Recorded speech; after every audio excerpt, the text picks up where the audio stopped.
Imagine stumbling upon a centuries-old document that could rewrite the history of a forgotten civilization. What if that document was a map, an intricate tapestry of lines and symbols leading to lost treasures and ancient knowledge? Today, we embark on a journey into the unknown as we unveil the secrets of the mysterious map, a document that has puzzled historians, archaeologists, and treasure hunters alike. This map, discovered in a dusty attic of a long-abandoned estate, was not just any ordinary piece of parchment. It bore markings that hinted at a world long gone, a civilization that thrived in secrecy. Its first public reveal was nothing short of sensational, igniting imaginations and sparking countless theories about what lay hidden beneath the earth. Our story begins in the small town of Eldridge, a place often overlooked, yet rich with history. The estate belonged to the late Professor Ambrose Caldwell, a renowned antiquities expert whose fascination with the past was rivaled only by his penchant for collecting. When his estate was finally opened to the public after his passing, visitors were drawn not just to his artifacts, but to a single, mysterious piece that stood apart from the rest, a map, framed and displayed with an air of reverence. As onlookers gazed at the map, whispers filled the room. Its intricate designs seemed to pulse with a life of their own, an elaborate grid of mountains, rivers, and symbols that bore no resemblance to any known geography. What could it mean? Where could it lead? The questions were as endless as the lines that crisscrossed its surface. Historians quickly took notice of this curiosity. Dr. Elena Voss, a prominent figure in archaeological studies, was among the first to examine the map closely. With her meticulous eye, she sought to decode the symbols, unraveling the secrets of a civilization that had long been shrouded in mystery. The first hints came from the markings that resembled ancient scripts, leading her down a rabbit hole of research that would consume months of her life. As the weeks turned into months, the map began to reveal its secrets. Dr. Voss discovered that it bore similarities to ancient cartographic styles found in texts from a civilization known as the Atherians, an enigmatic group believed to have existed thousands of years ago.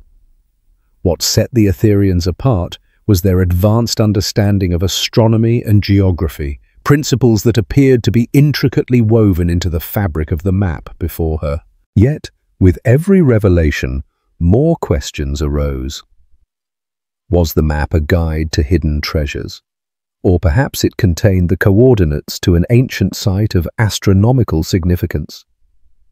Dr. Voss, fueled by curiosity and a thirst for knowledge, organized a public seminar to share her findings, inviting locals and enthusiasts to join her in this adventure of discovery. On the day of the seminar, the atmosphere buzzed with anticipation. Eager faces filled the room as Dr. Voss took to the stage, her passion infectious. She presented the map in all its glory, detailing the intricate symbols and their potential meanings. The audience was captivated. Gasps of wonder echoed through the space as she revealed how the map could potentially lead to an excavation site that had lain undisturbed for millennia. Among the crowd was a young adventurer named Lucas, whose heart raced at the thought of embarking on a quest. He had grown up listening to tales of hidden treasures and lost civilizations, and now, standing before the map, he felt an irresistible pull towards its mysteries. After the seminar, Lucas approached Dr. Voss, eager to volunteer for the expedition she planned to undertake. What followed was an unexpected alliance. Dr. Voss saw the spark in Lucas's eyes and recognized his enthusiasm as an asset to her team. Together, they gathered a group of dedicated individuals, each bringing their unique skills to the table: geologists, historians, and even a couple of local treasure hunters, all united by the map's allure. Weeks passed, and preparations were made for the expedition. The excitement in Eldridge reached a fever pitch as the local community buzzed with speculation. What would they find? Some believed it would be gold, while others hoped for artifacts that would shed light on the Etherians and their way of life. Finally, the day of the expedition arrived. The team set out into the wild, armed with the map and a relentless determination to uncover its secrets. The landscape transformed around them, shifting from familiar terrain into dense forests and rocky outcrops, each step echoing the ancient footsteps of those who might have traversed this land long ago. As they delved deeper into the wilderness, every twist and turn of the journey brought new challenges. The map guided them, yet it also tested their resolve. At times, the markings seemed misleading, leading them to dead ends and steep cliffs. Frustration emerged, but each setback only fueled their desire to understand the truth hidden within those lines. Then, one evening, as the sun dipped below the horizon, painting the sky in hues of orange and purple, Lucas made a breakthrough. He had been studying the stars, aligning the map's symbols with celestial bodies, when he realized a pattern that aligned perfectly with their current location. An electrifying sense of discovery surged through the group as they followed the new lead, navigating through the night, guided by the light of the stars above. With renewed vigor, they pressed on, finally reaching a secluded valley that matched the map's descriptions. The valley was lush and filled with remnants of what seemed to be ancient structures, overgrown yet majestic. Lucas's heart raced as he stepped forward, feeling as though he had crossed the threshold into a world lost to time. Days turned into weeks as the team worked tirelessly to unearth what lay beneath the soil. Each dig revealed fragments of pottery, tools, and other artifacts that spoke of a civilization rich in culture and knowledge. But it was when they stumbled upon a large stone structure, half buried in the earth, that the true significance of the map began to unfold. This stone structure, adorned with intricate carvings that mirrored the symbols on the map, hinted at the existence of a grand temple dedicated to celestial worship. It became clear that the Etherians had not only mastered the art of navigation, but had also created a society that revered the cosmos. The excitement was palpable as they documented their findings, piecing together the story of a civilization that had once thrived in harmony with the universe. The map was not merely a guide to treasures, it was a testament to the Etherians' profound understanding of their place in the world, their connection to the stars, and their legacy that had endured through the ages. As the expedition drew to a close, the team returned to Eldridge, not with gold or jewels, but with knowledge, an understanding of a people who had lived, loved, and dreamed under the same stars that now shone above them. They had unearthed a slice of history that would enrich the community and inspire future generations to seek the mysteries hidden in the world around them. The map, now framed once more, took its place in the town museum, a symbol of curiosity and adventure. It became a beacon for aspiring explorers, reminding everyone that within the stories of the past lie treasures far more valuable than gold, a deeper connection to humanity and the universe. As we conclude this chapter of our journey with the mysterious map, we are left with a lingering question. What other secrets lie beneath our feet, waiting to be discovered? The world is vast, and the stories of those who came before us are woven into its very fabric. All we need to do is seek them out. Imagine a world where the horizon stretches endlessly, where the sea whispers secrets of distant lands, and where the promise of adventure beckons from beyond the waves. This was the reality for the Norse explorers of the 10th and 11th centuries, who cast their sights not only on the shores of Europe, but on a mysterious land they called Vinland, a place steeped in legend, brimming with opportunity and shrouded in enigma. As we delve into the sagas that recount these epic voyages, we will uncover a tapestry of bravery, discovery, and the relentless human quest for new horizons. The Norse sagas, those rich narratives passed down through generations, provide us with a glimpse into an age when seafaring prowess was both a necessity and a badge of honor. Among these tales, the story of Vinland stands out, not merely as a geographical exploration, but as a profound journey of the spirit. The sagas tell of Leif Erikson, a name that resonates through history as one of the first Europeans to set foot on North American soil. But who was Leif Erikson, and what drove him to seek out this land of plenty? Leif's journey began with a desire to honor his father, Erik the Red, who had founded the settlement of Greenland. The call of adventure was irresistible, and so, equipped with the knowledge of his forefathers and a crew of intrepid souls, he set sail across the treacherous waters of the North Atlantic. The voyage was fraught with peril, yet the promise of Vinland, a land rich in resources, fertile soil and bounteous wildlife, compelled them onward. Upon reaching the shores of Vinland, the explorers were greeted by a sight that filled them with awe. Lush greenery stretched out before them, a stark contrast to the icy landscapes of Greenland. The sagas speak of grapes, a treasure seldom found in the frigid climes of the Norse homeland. It was said that the land was so abundant that Leif named it Vinland, after the wild vines that seemed to flourish under the sun. This newfound territory symbolized hope, a chance to cultivate a new life away from the harsh realities of their past. Yet, beneath the beauty of Vinland lay the complexities of human interaction. The sagas recount encounters with the indigenous peoples of the land, whom the Norse referred to as the Skraelings. These meetings were not merely exchanges of goods, but rather the beginnings of a complicated relationship filled with both cooperation and conflict. The Norse, driven by their dreams of settlement and prosperity, soon realized that the land they had discovered was not empty. It was inhabited by those who had lived there for generations. The clash of cultures is perhaps one of the most poignant themes woven through the narrative of Vinland. The Norse were warriors and traders, yet they were also storytellers and dreamers. In their quest for resources, they approached the Skraelings with a blend of curiosity and trepidation.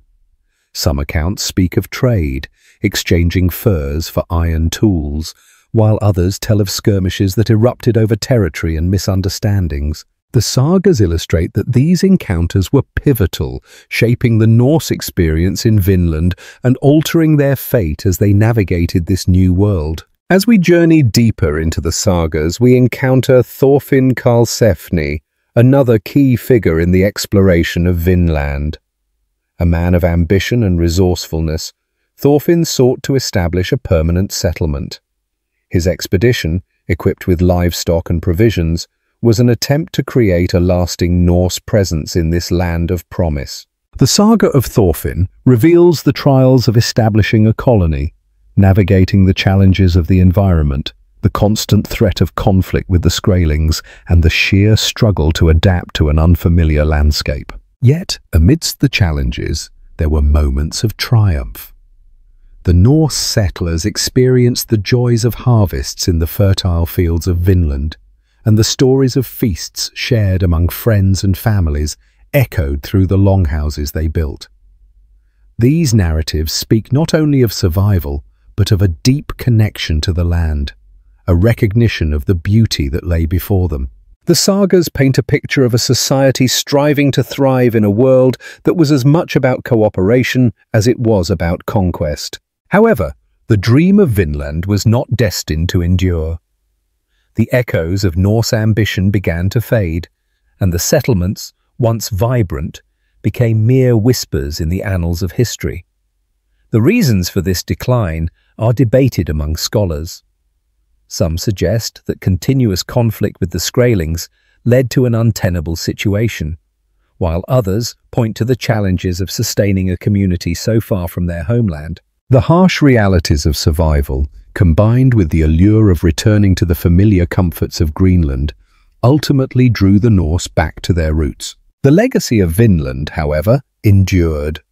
The sagas preserved these stories not merely as historical accounts, but as cultural touchstones that shaped the identity of the Norse people.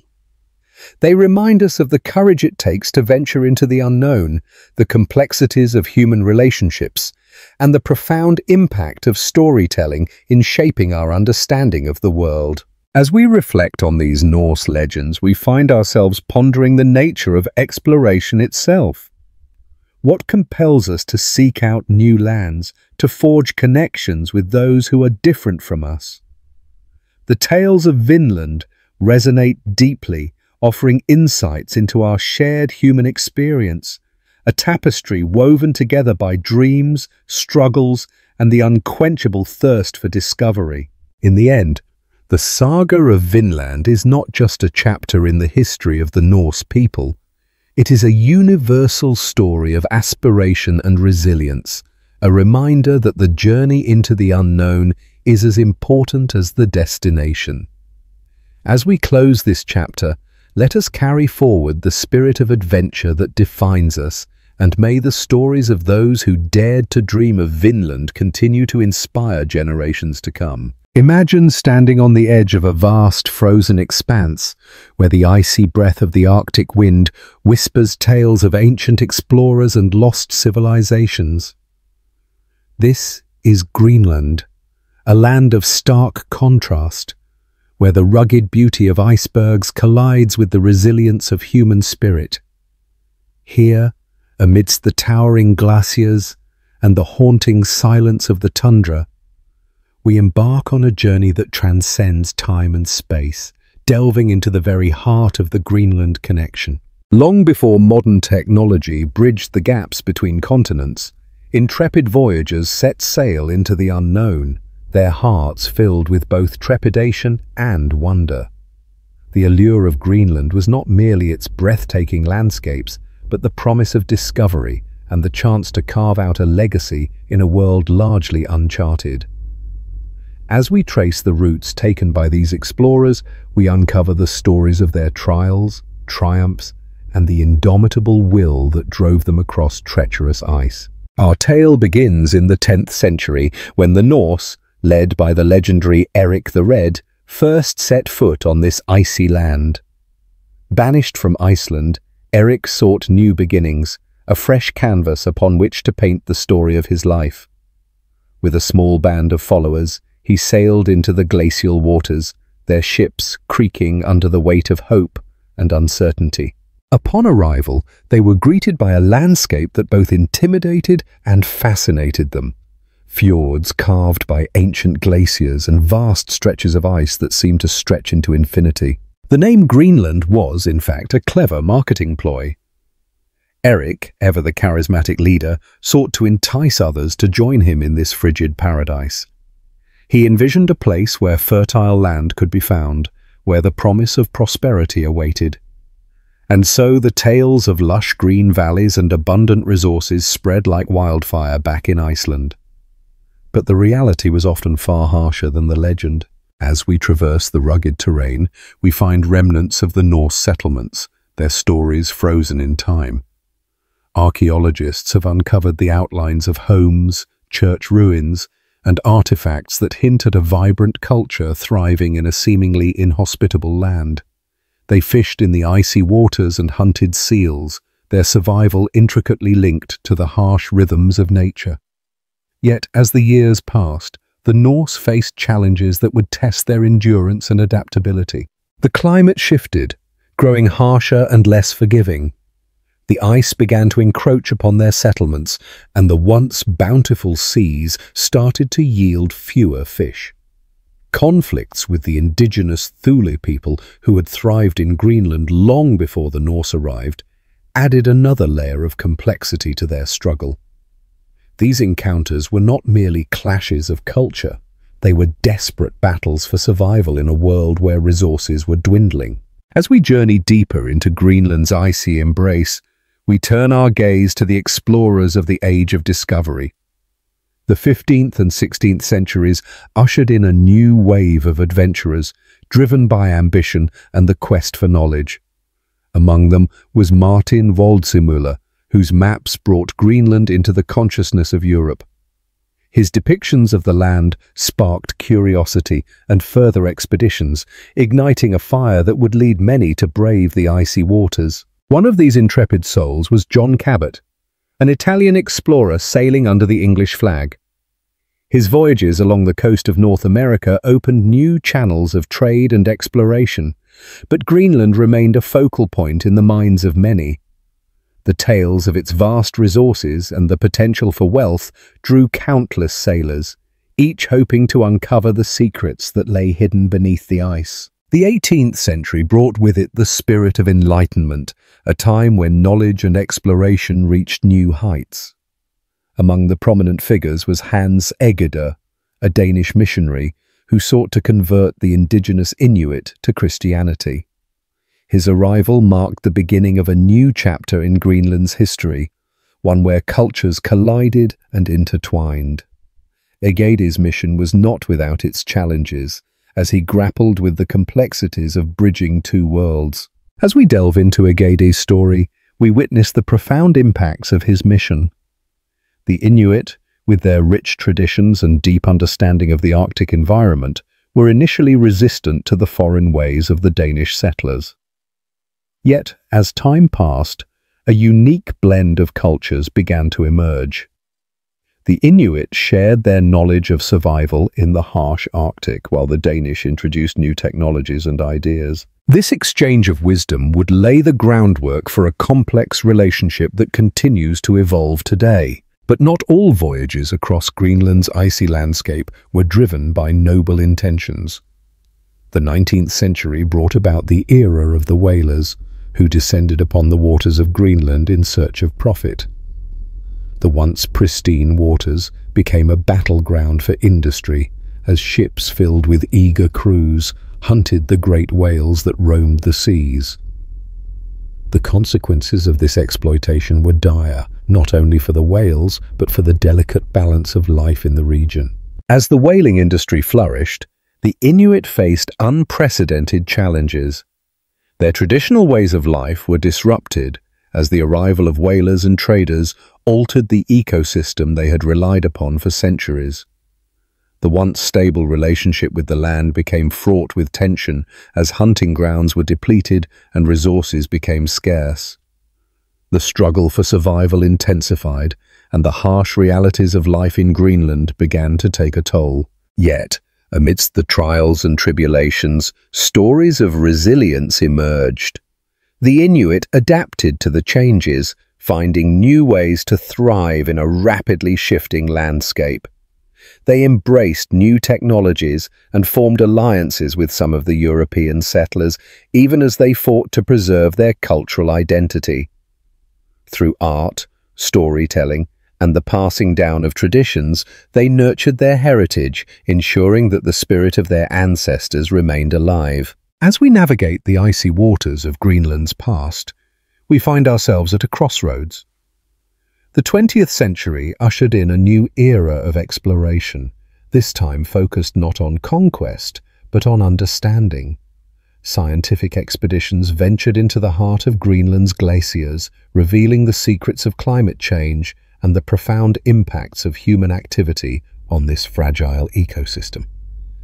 The ice, once a symbol of endurance, began to reveal its vulnerabilities. Today, the Greenland connection serves as a poignant reminder of the delicate interplay between humanity and nature. As we stand on the brink of a rapidly changing world, the lessons learned from the voyages across ice resonate more deeply than ever. The stories of those who came before us echo through the ages, urging us to listen to the land and honor the wisdom it holds. In the face of adversity, the spirit of exploration continues to thrive. Scientists, environmentalists, and indigenous voices join forces to protect the fragile beauty of Greenland, striving to ensure that the connection forged through centuries of voyages remains intact.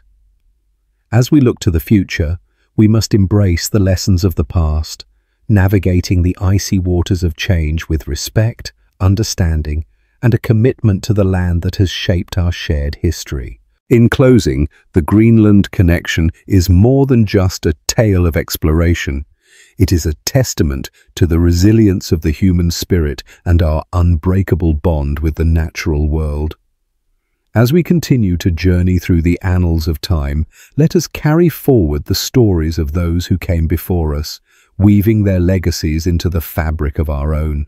In a world that is ever-changing, may we find strength in our connections, honor the whispers of the ice, and forge a path toward a sustainable future. Imagine a world where maps were not merely tools of navigation, but windows to the unknown, where the edge of the world lay just beyond the horizon, draped in myth and mystery. This was the reality of the medieval mind, an era that stretched from the fall of the Western Roman Empire in the 5th century to the dawn of the Age of Exploration in the late 15th century. The world before Columbus was not the blank slate we often envision. It was a tapestry woven from strands of culture, belief, and an ever-evolving understanding of geography. In this time, Europe was a patchwork of kingdoms and principalities, each with its own stories and legends that colored their perceptions of distant lands. The medieval mapmaker, or cartographer, was both artist and scholar, tasked with the monumental challenge of capturing the known world. Their work was influenced by ancient texts, travelers' tales, and the spiritual beliefs of their time. The results were maps that often blended reality with fiction, where dragons roamed alongside real mountains and distant shores. To understand medieval geography, we must first step into the shoes of those who lived in this era. Picture yourself as a merchant setting out from a bustling town in northern Europe, laden with goods to trade. The sea glistens invitingly, yet its vastness is daunting. You consult your map, a beautifully illustrated parchment that shows the known world. The familiar lands of your homeland are depicted with clarity, but as you venture further, the details fade into vague outlines and fantastical creatures. What lies beyond the known? What dangers or treasures await? The medieval mapmakers, motivated by both curiosity and faith, filled these blank spaces with illustrations that reflected their understanding and fears. The Mappa Mundi, a famous example created in the 13th century, is a stunning representation of this worldview. It centers on Jerusalem, the focal point of the Christian world, surrounded by continents and oceans that spiral outward. Here, the East is not just a direction. It is the land of the Garden of Eden, a place of divine significance. The further you travel from this sacred center, the more the world becomes a place of chaos and uncertainty. While the Mappa Mundi symbolizes a Christian perspective, it's essential to recognize the rich tapestry of Islamic geography that coexisted during this time. Islamic scholars were making significant strides in mapping the world, drawing from the knowledge of ancient civilizations such as the Greeks and Romans, as well as their own explorations across the Mediterranean, North Africa, and into Asia. Al-Idrisi, an Arab geographer of the 12th century, created a world map for King Roger II of Sicily that was groundbreaking in its accuracy and detail. His work exemplified the interconnectedness of cultures as knowledge flowed across borders, transcending the limitations imposed by geography. The medieval European worldview was also shaped profoundly by the Christian belief in the divine order of the universe. This belief system categorized the world into 3 realms: heaven, earth, and hell, with earth itself divided into the known lands inhabited by Christians and the mysterious territories of non-Christians. This division created a sense of otherness, a perception that those living beyond the fringes of Christendom were not only different, but also potentially dangerous. The maps depicted this dichotomy, with images of monstrous races and perilous landscapes marking the boundaries of the known world. As we delve deeper into the medieval landscape, we encounter the concept of pilgrimage, central to the spiritual life of the time. Pilgrimages to sacred sites were not merely journeys of faith, they were also explorations of geography. The routes taken by pilgrims crisscrossed Europe, documented in travel accounts that served as both guides and inspirations for future explorers. The tales of these journeys, filled with encounters and discoveries, painted a vivid picture of the world beyond the familiar. In the midst of this dynamic geography, we also find the Vikings, those intrepid explorers who ventured into the icy waters of the North Atlantic.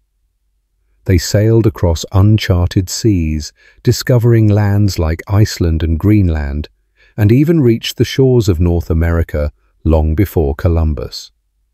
Their sagas, rich with adventure and discovery, remind us that the spirit of exploration was alive and well, even in the face of formidable oceans and unknown territories. Yet, not all was discovery and adventure. The medieval period was marked by ignorance and superstition. Many believed in the existence of sea monsters that lurked in the depths, ready to devour unwary sailors. The fear of the unknown was palpable, and it shaped the narratives that surrounded exploration. This fear mingled with the hope of finding new trade routes and the desire for wealth, creating a complex tapestry of motivation for those who dared to venture into the unknown. In the late 15th century, as the age of exploration dawned, the medieval understanding of geography would soon be transformed forever. Figures like Christopher Columbus, fueled by ambition and the desire to expand trade routes, would challenge the boundaries of this medieval worldview. But before we embark on that journey, let us take a moment to appreciate the beauty and complexity of the world as it existed before Columbus, a world rich with stories, shaped by faith, and filled with the echoes of explorers who dared to dream. The maps they created, while flawed, were reflections of their time, capturing the essence of a world that was as much about imagination as it was about reality. These medieval cartographers played a crucial role in shaping the perceptions of their societies, influencing how people understood their place within the cosmos. As we turn the pages of history, we see how their work laid the groundwork for future exploration, bridging the gap between the known and the unknown. As we move forward, let us carry with us the lessons learned from this medieval world. The quest for knowledge, the thirst for adventure, and the intertwining of cultures all remind us that geography is never just about maps and distances.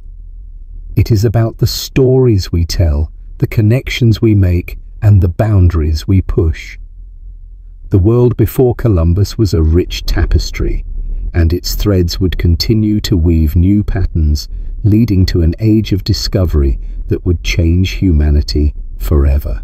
Join me as we explore the transformative journeys that followed, where the maps of the past collided with the aspirations of the future, shaping the world as we know it today. The voyage into the unknown awaits, and the legacy of those medieval explorers continues to resonate in the stories we share and the paths we choose to follow.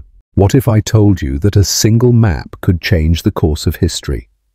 A piece of parchment, inked with lines and symbols, holding secrets that have baffled historians for centuries. This is the story of Chap 5 Origins Unknown, How the Map Appeared, a tale woven through time, mystery, and the relentless human quest for knowledge. It begins in the late 15th century, a time when the world was at the brink of discovery. Europe was buzzing with the spirit of exploration. Adventurers set sail across uncharted waters, fueled by dreams of grandeur and the tantalizing promise of new lands.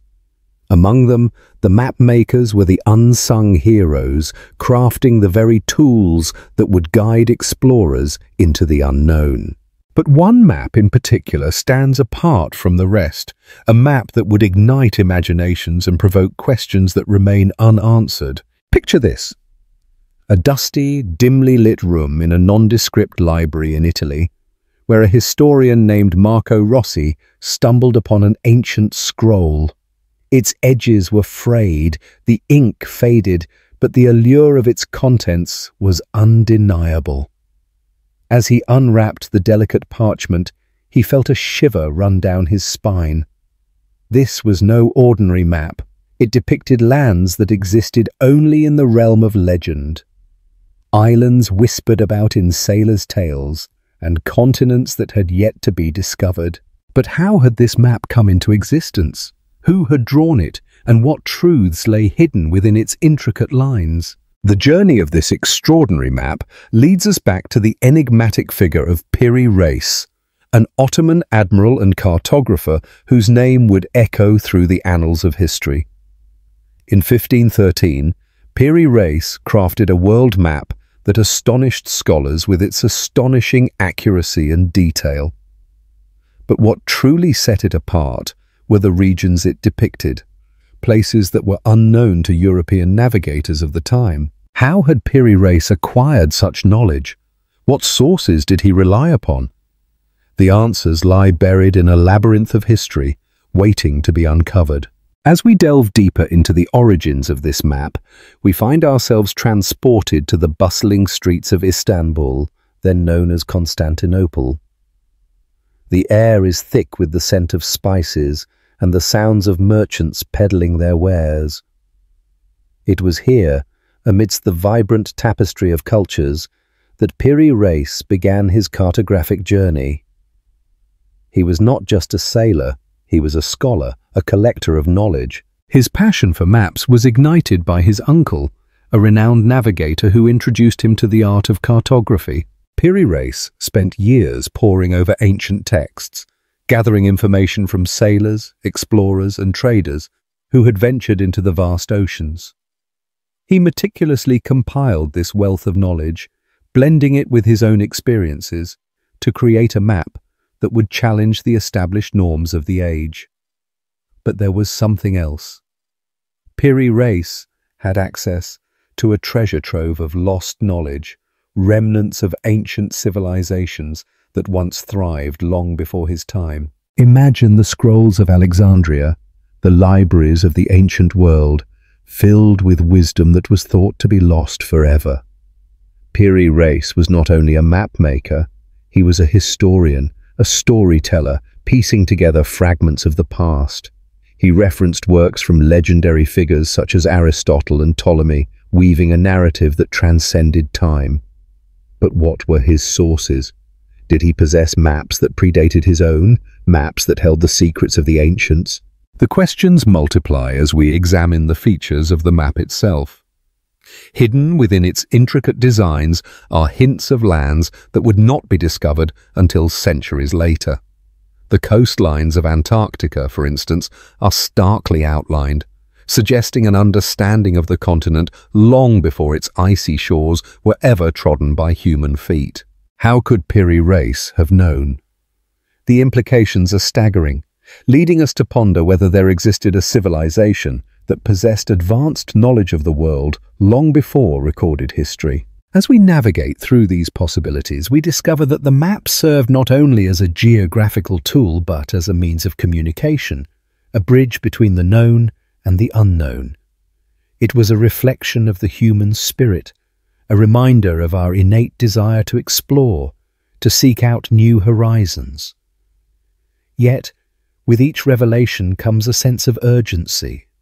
How much of our history has been lost to time?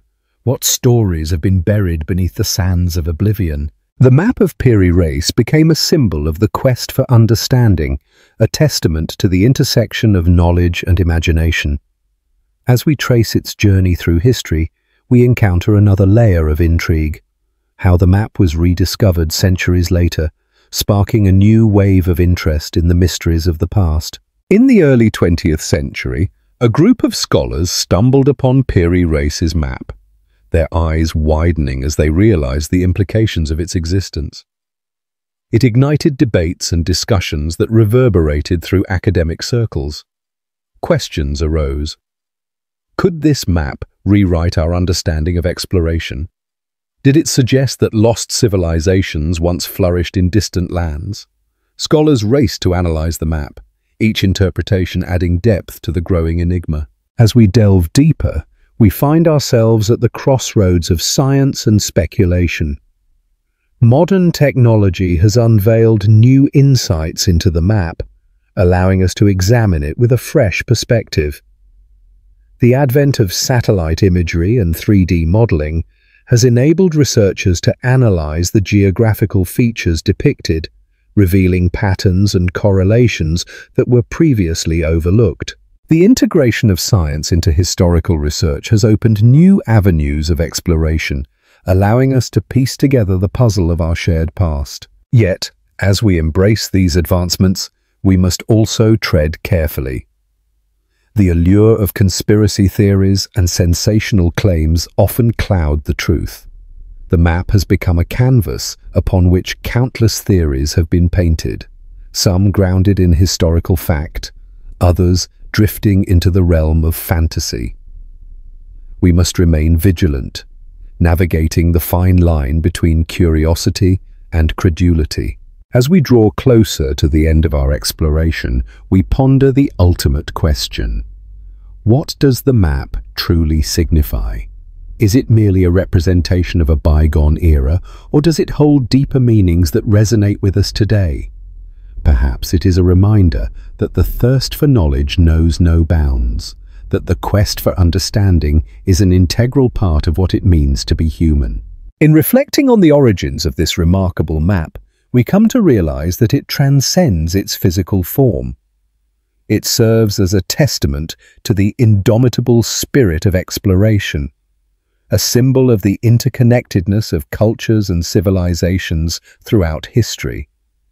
It beckons us to look beyond the horizon, to embrace the mysteries of the world with open hearts and inquisitive minds. As we conclude this chapter of our journey, we carry with us the echoes of those who came before us, the explorers, the scholars, the visionaries who dared to dream. The map, with its origins unknown, continues to inspire us, urging us to seek the stories that lie hidden beneath the surface and to venture into the realms of the unexplored. Because in every line drawn, every inked curve lies the promise of discovery, waiting for us to uncover its secrets. Every treasure has its tale, a story woven into the fabric of time, often marked by intrigue, ambition, and the relentless pursuit of knowledge. Imagine a young scholar, fueled by curiosity and a thirst for discovery, embarking on a quest that would lead to one of the most remarkable acquisitions in the world of academia. This is the story of Yale University's treasure, a captivating journey through the realms of acquisition, fame, and the transformation of knowledge. As we delve into this narrative, let us first meet the man at the center of this tale, Elihu Yale. Born in 1649 in Boston, Elihu was destined for greatness from an early age. His family boasted a lineage steeped in education and commerce. With a father who was a prominent figure in the Puritan community, it was no surprise that Elihu would eventually find himself in the world of academia. But Yale's path would not be a straightforward one. Instead, it would be marked by adventure, prosperity, and ultimately a pivotal role in shaping one of the most prestigious universities in the United States. At the age of 20, Elihu Yale set sail for England, leaving behind the familiar shores of New England. In this new land, he quickly established himself as a skilled trader in the East India Company. His business acumen allowed him to accumulate significant wealth, but it was not merely the pursuit of riches that defined him. Elihu was a man of vision, one who understood that true legacy lies not only in material wealth, but in the impact one leaves on society. His philanthropic spirit would later guide him towards a fateful encounter with a fledgling institution in need of support. In 1701, a group of dissenting ministers in Connecticut founded a college with the intent of educating the youth of their community. This institution, initially named the Collegiate School, sought to provide a haven for intellectual pursuit and moral development. However, like many ambitious undertakings of its time, it faced financial struggles. As the school battled for survival, Elihu Yale found himself drawn to its cause. He recognized the potential within its walls and the importance of nurturing the next generation of leaders and thinkers. Through his generous donations, Elihu Yale would soon become a key benefactor. His contributions included books, supplies, and even a substantial sum of money. As a result, the school began to flourish, attracting students and faculty alike. It was a relationship built on mutual respect and shared vision, one that would ultimately lead to a pivotal moment in the institution's history. In 1718, in recognition of his generosity, the collegiate school would officially change its name to Yale College, forever linking Elihu's name with the pursuit of knowledge and excellence. Yet the story does not end there. The acquisition of treasures, both tangible and intangible, became the hallmark of Yale's evolution. As the institution grew, so did its ambitions. The college sought to expand its collection of books, manuscripts, and artifacts, each acquisition telling a part of the larger narrative of human endeavor. In the early 18th century, these acquisitions were not merely about prestige. They were about establishing a foundation for a comprehensive education that would rival the great universities of Europe. The journey of acquiring treasures took on many forms. One of the most significant chapters in this saga unfolded in the wake of the American Revolution. As the nation sought to define its identity, Yale found itself at the forefront of this transformation. The college became a center for intellectual discourse, attracting scholars from diverse backgrounds, each bringing their unique perspectives and expertise. In an era where knowledge was power, these acquisitions were not just items of curiosity, they were tools for shaping the minds that would shape the nation. Among these treasures was an impressive collection of rare books, manuscripts, and historical documents. Yale's library began to take shape as a sanctuary for scholars and students alike. The college's commitment to preserving these treasures underscored its belief in the importance of history and the lessons it could impart. Each book, every manuscript, was a portal to the past, a connection to the ideas and innovations that had propelled humanity forward. As the 19th century approached, Yale's fame began to spread like wildfire. The institution was no longer just a local college. It was a beacon of enlightenment, drawing students from all corners of the country. The acquisition of notable works, such as the first editions of famous literary and philosophical texts, served to enhance Yale's reputation. Scholars flocked to its doors, eager to be part of a community that championed the pursuit of knowledge. However, fame is a double-edged sword. With recognition came scrutiny, and Yale found itself navigating the complexities of public perception. As the college grew in stature, so too did the expectations placed upon it. The institution was no longer just a sanctuary for knowledge, it was expected to produce leaders and innovators who would shape the future. The pressure to maintain its reputation and continue acquiring treasures weighed heavily on the shoulders of its administrators. Amidst this landscape of ambition and aspiration, the college embarked on a bold initiative: the establishment of specialized libraries and collections dedicated to specific fields of study. This strategy not only expanded Yale's holdings, but also solidified its position as a leader in various academic disciplines. The acquisition of rare manuscripts in the sciences, humanities, and social sciences added layers to the institution's already rich tapestry of knowledge. The allure of Yale's treasures continued to captivate the imagination of scholars and collectors alike. The college became a sought-after destination for those wishing to witness firsthand the artifacts that had shaped intellectual history. The collections drew visitors from near and far, each eager to explore the pages of history, to touch the very fabric of human thought and creativity.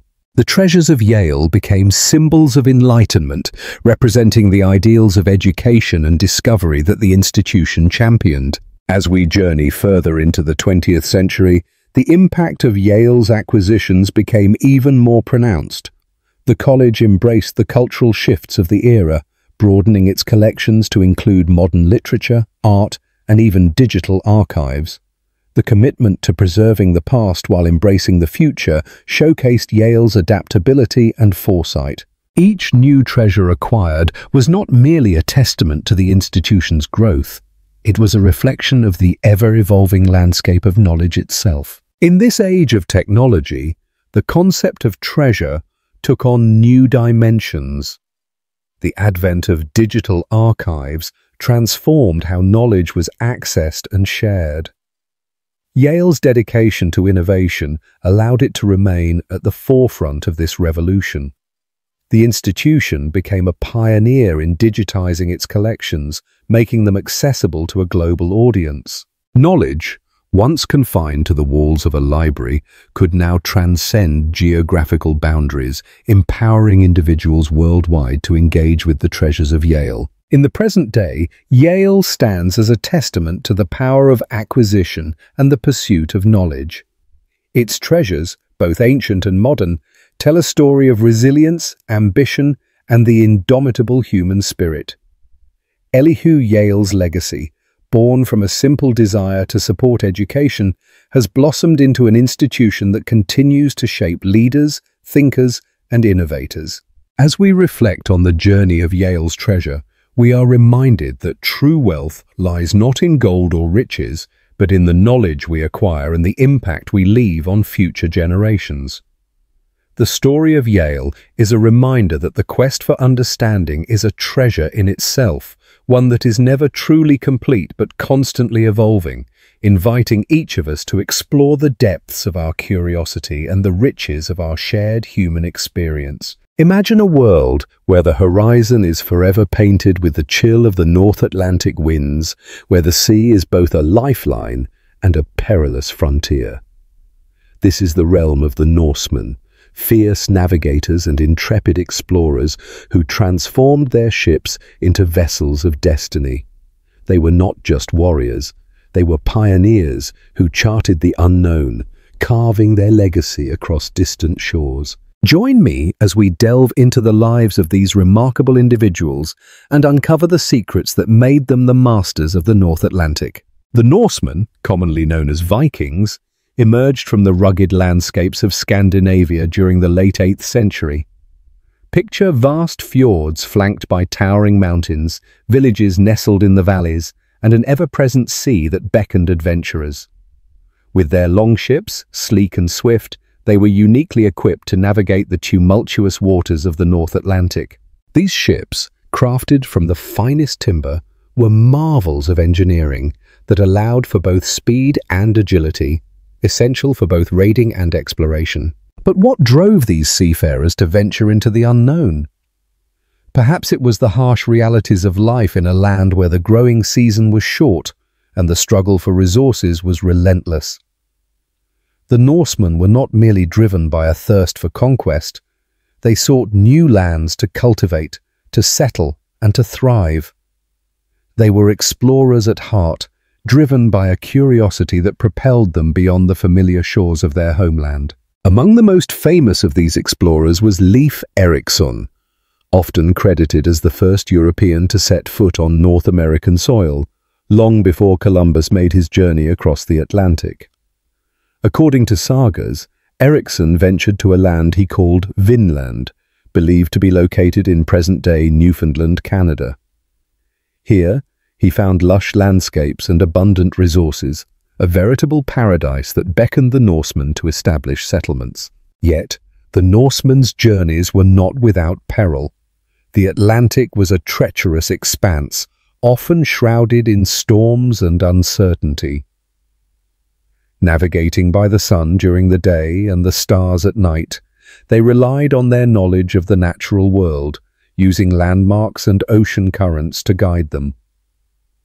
The sagas tell tales of their encounters with indigenous peoples, revealing a complex tapestry of trade, conflict, and cultural exchange. These interactions were not merely confrontations, they were moments of profound human connection that would shape the history of both cultures. As the Norsemen expanded their reach, they established settlements across the North Atlantic, from the Orkney Islands to Greenland and beyond. The colony in Greenland, founded by Erikson's father, Erik the Red, stands as a testament to their resilience and adaptability. Here, they cultivated land, raised livestock, and thrived for several centuries in a harsh climate. However, the Norsemen were not simply conquerors, they were also traders. They exchanged goods such as walrus ivory, furs, and timber with other cultures, forging a network of commerce that spanned continents. The cultural impact of the Norsemen cannot be overstated. Their mythology, rich with tales of gods and heroes, continues to resonate in modern storytelling. Figures like Odin, Thor, and Freyja were not just deities. They were embodiments of the values and beliefs that shaped Norse society. The sagas, epic narratives passed down through generations, served as both entertainment and moral guidance, teaching lessons of bravery, honor, and the importance of kinship. In their pursuit of exploration and conquest, the Norsemen also faced challenges that would test their very existence. The rise of Christianity posed a significant threat to their traditional beliefs, leading to a gradual transformation of their society. As they interacted with Christian communities, the Norsemen adopted new customs and practices, blending them with their own rich traditions. This cultural fusion created a unique identity that would endure even as the Viking Age came to an end. The decline of the Norsemen's dominance in the North Atlantic was not solely due to external forces. Internal strife, climate change, and shifting trade routes contributed to their eventual retreat from the lands they had once claimed. The Little Ice Age, which began in the 14th century, brought harsher winters and shorter growing seasons, making survival increasingly difficult for the Norse colonies in Greenland. As resources dwindled, so too did their ability to sustain their settlements. Yet, the legacy of the Norsemen endures.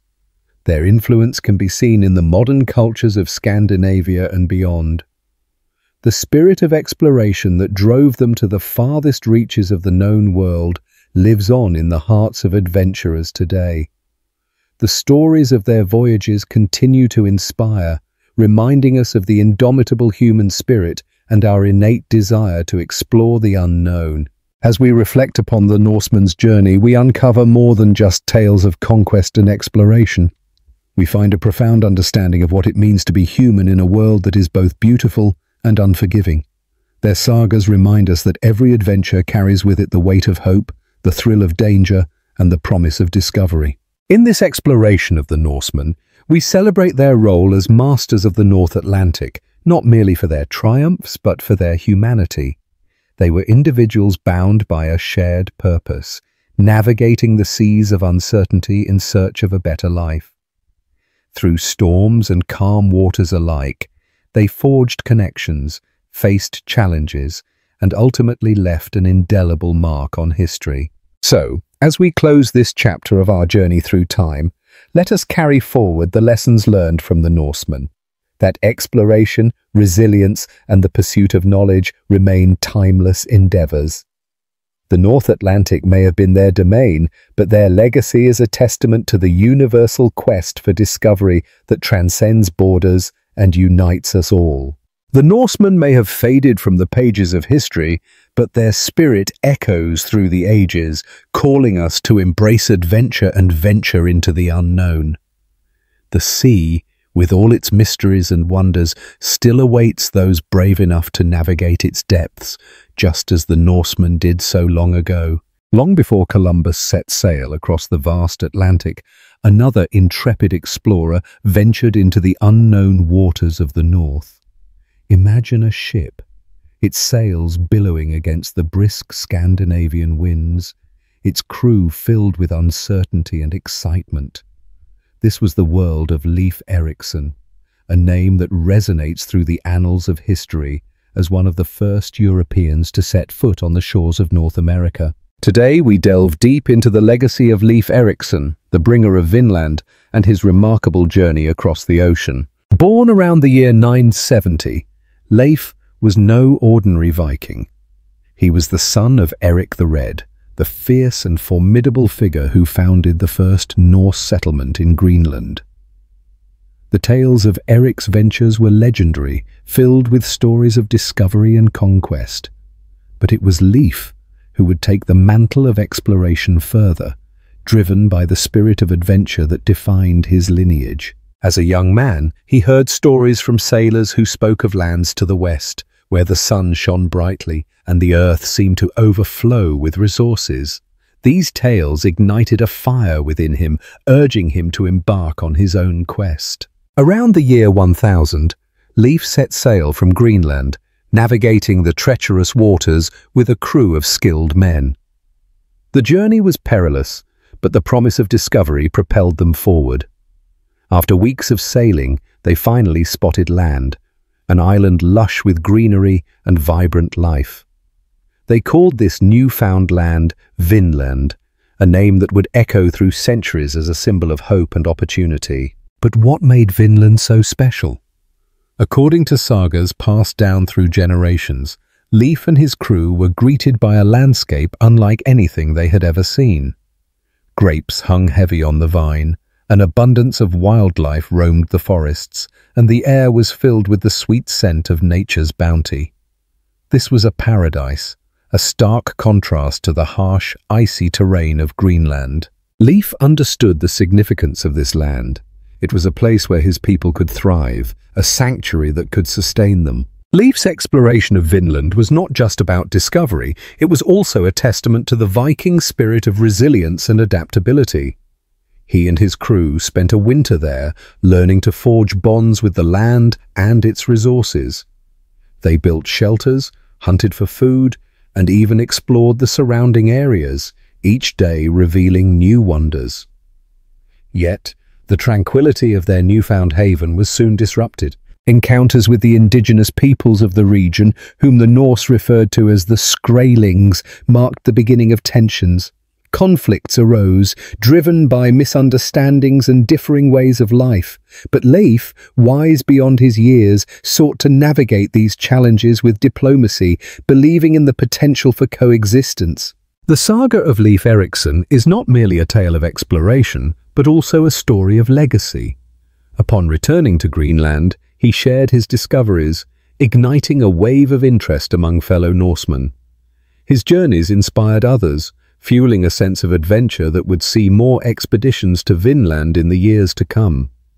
Leif became a figure of legend, not just for his achievements but for embodying the spirit of exploration that characterized the Viking Age. Yet, as with many historical figures, the narrative of Leif Erikson is shrouded in a tapestry of myth and reality.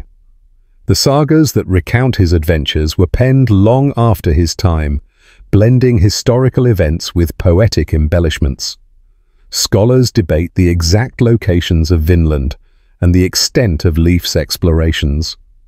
Some suggest that the lands he discovered could be as far south as modern-day New England, while others argue for locations in Canada. This ambiguity adds to the allure of Leif's story, inviting us to ponder the vastness of the world and the undiscovered territories that lay beyond the horizon. As we reflect on Leif Erikson's journey, we are reminded of the broader context of exploration during the Viking Age. The Norse were not merely raiders, they were also settlers, traders, and explorers.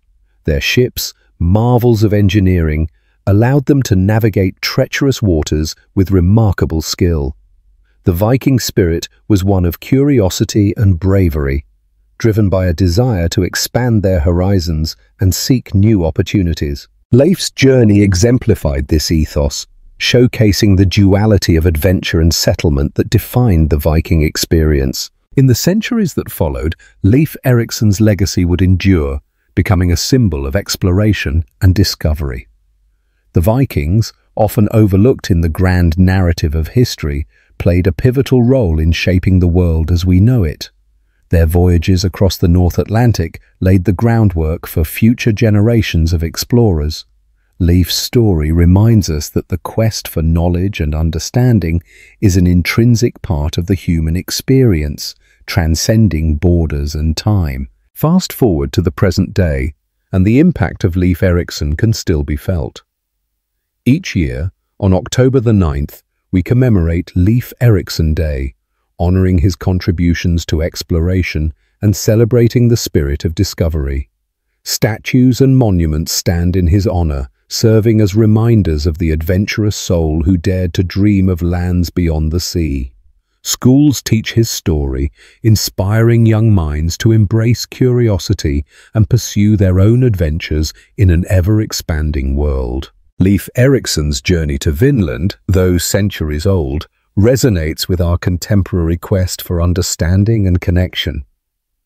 In a world that continues to grapple with challenges and division, the lessons of Leif's story remain relevant. His encounters with the Skrælings teach us about the importance of empathy and communication in bridging cultural divides. Leif's adaptability in the face of adversity serves as a reminder that resilience is key to overcoming obstacles in our paths. As we conclude this exploration of Leif Erikson, we are left with a sense of wonder and curiosity. His journey across the North Atlantic opened doors to new possibilities, and his legacy continues to inspire us to seek the unknown. Each wave that crashes upon the shores of Vinland carries with it the whispers of history, of a brave Viking who ventured into the uncharted waters, not just in search of land, but in pursuit of a dream that would echo through the ages. Today, let us honor that spirit of exploration and embrace the call of adventure. For who knows what wonders lie just beyond the horizon. What if I told you that over 1,000 years ago, brave Norse explorers set foot in North America, leaving behind traces of their presence and a story that would resonate through the ages? The site of Meadows in Newfoundland, Canada, offers a stunning glimpse into this historical moment, providing archaeological evidence that challenges our understanding of early exploration. As we delve into the story of this remarkable settlement, we uncover the threads of adventure, discovery, and the indelible mark left by the Vikings on the New World. Imagine standing on the rugged shores of Newfoundland, where the land meets the restless sea. The salty air carries whispers of ancient tales, tales of men who sailed across treacherous waters in search of new lands.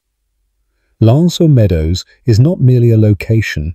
It is the gateway to a bygone era, a place where the Viking saga intertwines with the history of indigenous peoples who had thrived in this land long before the arrival of European explorers. The first hints of this extraordinary settlement emerged in the early 1960s, when a Norwegian archaeologist named Helge Ingstad, accompanied by his wife Anna Stina, stumbled upon the ruins. What began as a quest for the mythic Vinland, a land described in the sagas of old, quickly transformed into a groundbreaking archaeological discovery. The couple meticulously excavated the site, unearthing remnants of structures that bore striking resemblances to Viking dwellings, their hearts racing at the prospect of uncovering a piece of history previously thought lost to time. As the layers of earth were carefully peeled away, the significance of what lay beneath became increasingly clear. The site revealed a complex of buildings including longhouses which were unmistakably Norse in design. These structures, built of sod and timber, provided shelter from the harsh coastal elements and hinted at a community engaged in various activities, fishing, crafting, and perhaps even trade. The evidence was compelling, yet it wasn't just the architecture that spoke volumes. The artifacts unearthed at Meadows added richness to the narrative. Among the artifacts, archaeologists discovered iron tools, a distinctive indicator of Viking craftsmanship. The presence of these tools was a revelation, linking the settlement to the broader Viking world and reinforcing the notion that Meadows was not a fleeting outpost, but a thriving community. In addition to the tools, remnants of a forge suggested that the inhabitants were not merely surviving, but actively engaging with their environment, reshaping it to suit their needs. Each artifact tells its own story. Among the most intriguing finds were the remains of a spindle whorl used for spinning thread and pieces of pottery that offered insights into the daily lives of the settlers. The presence of these items suggested a blend of cultures, a melding of Norse and indigenous practices that spoke to the interactions that may have taken place on this frontier. This cross-cultural exchange is a vital aspect of the narrative, highlighting the complexity of early encounters between different peoples. As we piece together the puzzle of Meadows, it becomes clear that this settlement served as more than just a temporary home for Norse explorers. It was a launch point into the vast and uncharted territories of North America. The sagas tell of voyages made by Leif Erikson and his crew who ventured into the unknown, seeking new resources and opportunities. Meadows stands as a testament to their spirit of exploration, a physical manifestation of a desire to push boundaries and discover what lay beyond the horizon. Yet, the story does not end there. The archaeological evidence at Meadows raises profound questions about the interactions between the Norse and the indigenous peoples of North America. What were the dynamics of these encounters? How did the two cultures coexist, if at all? The settlement, while a beacon of Viking exploration, also serves as a reminder of the rich tapestry of history woven by the indigenous peoples who had long called this land home. The significance of Meadows extends far beyond its physical remains. The site has been designated a UNESCO World Heritage Site, recognized not only for its archaeological value, but also for its role in reshaping our understanding of early transoceanic contact.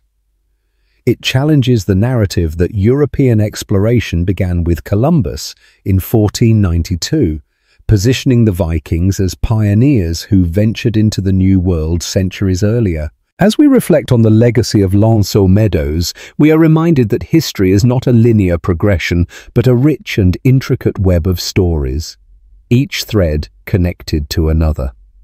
The discoveries at this site have sparked renewed interest in Viking history and have inspired generations of historians and archaeologists to explore the stories of other cultures that interacted with the Norse. Today, the site welcomes visitors from around the globe, eager to walk in the footsteps of those who dared to venture into the unknown. The reconstructed longhouses, built using traditional Viking techniques, allow us to envision life as it may have been a millennium ago.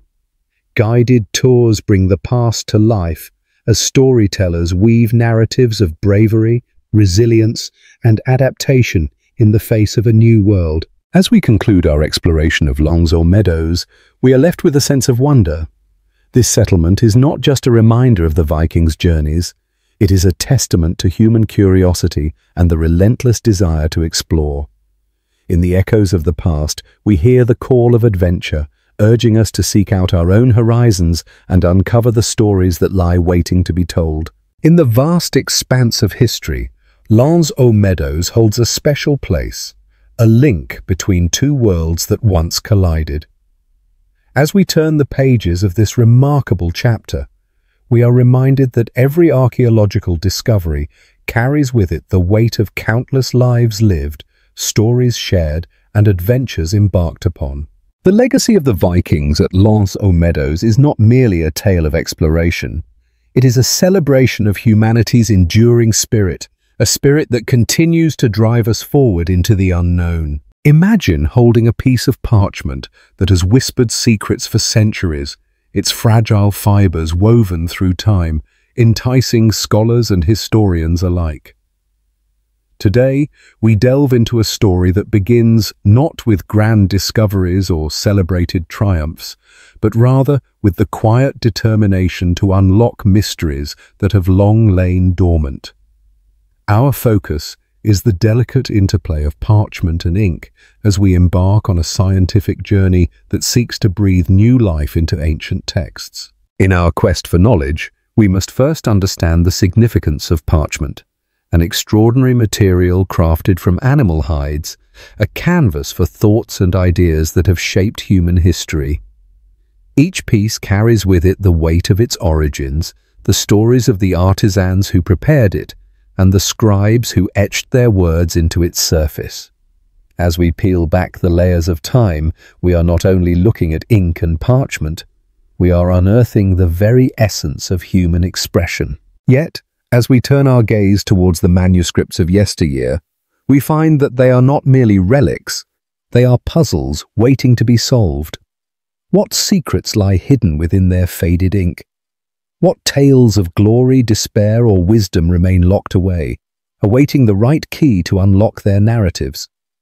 The answers lie in the realm of scientific inquiry, where the past meets modern innovation. To begin our investigation, we must first introduce the remarkable tools that have emerged from the fusion of science and history. Spectroscopy, a powerful technique that analyzes the interaction of light with matter, allows researchers to identify the composition of inks used centuries ago. By measuring the wavelengths of light absorbed or emitted by different substances, scientists can decode the chemical makeup of ancient writing materials, revealing the specific dyes and pigments that colored the thoughts of their authors. As we move deeper into the story, we encounter the challenges that scholars face in this intricate process. The fragility of parchment, often brittle and prone to deterioration, complicates efforts to study these texts without causing irreversible damage. The very act of examining a manuscript can send a shiver down the spine of even the most seasoned historian, for every scratch of a tool or slip of a hand could wipe away valuable history. Thus, researchers tread lightly, crafting methods that honor the artifacts while simultaneously unlocking their secrets. Among the pioneers in this field is Dr. Emily Carter, a dedicated scientist whose passion for historical manuscripts ignited a lifelong pursuit of knowledge. With her team, she embarks on a mission to analyze a collection of medieval texts, each one a window into a world that once flourished with culture and intellect. Dr. Carter believes that the story of ink and parchment is not just about what is written, but also about how these materials were made and used, reflecting the lives of those who created them. As we follow Dr. Carter through her laboratory, we witness the meticulous care she takes in preparing her samples for analysis. Every fragment of parchment is treated with the utmost respect, its history honored in each step of the process. Through her lens, we gain insight into the painstaking work involved in restoring and preserving these historical treasures.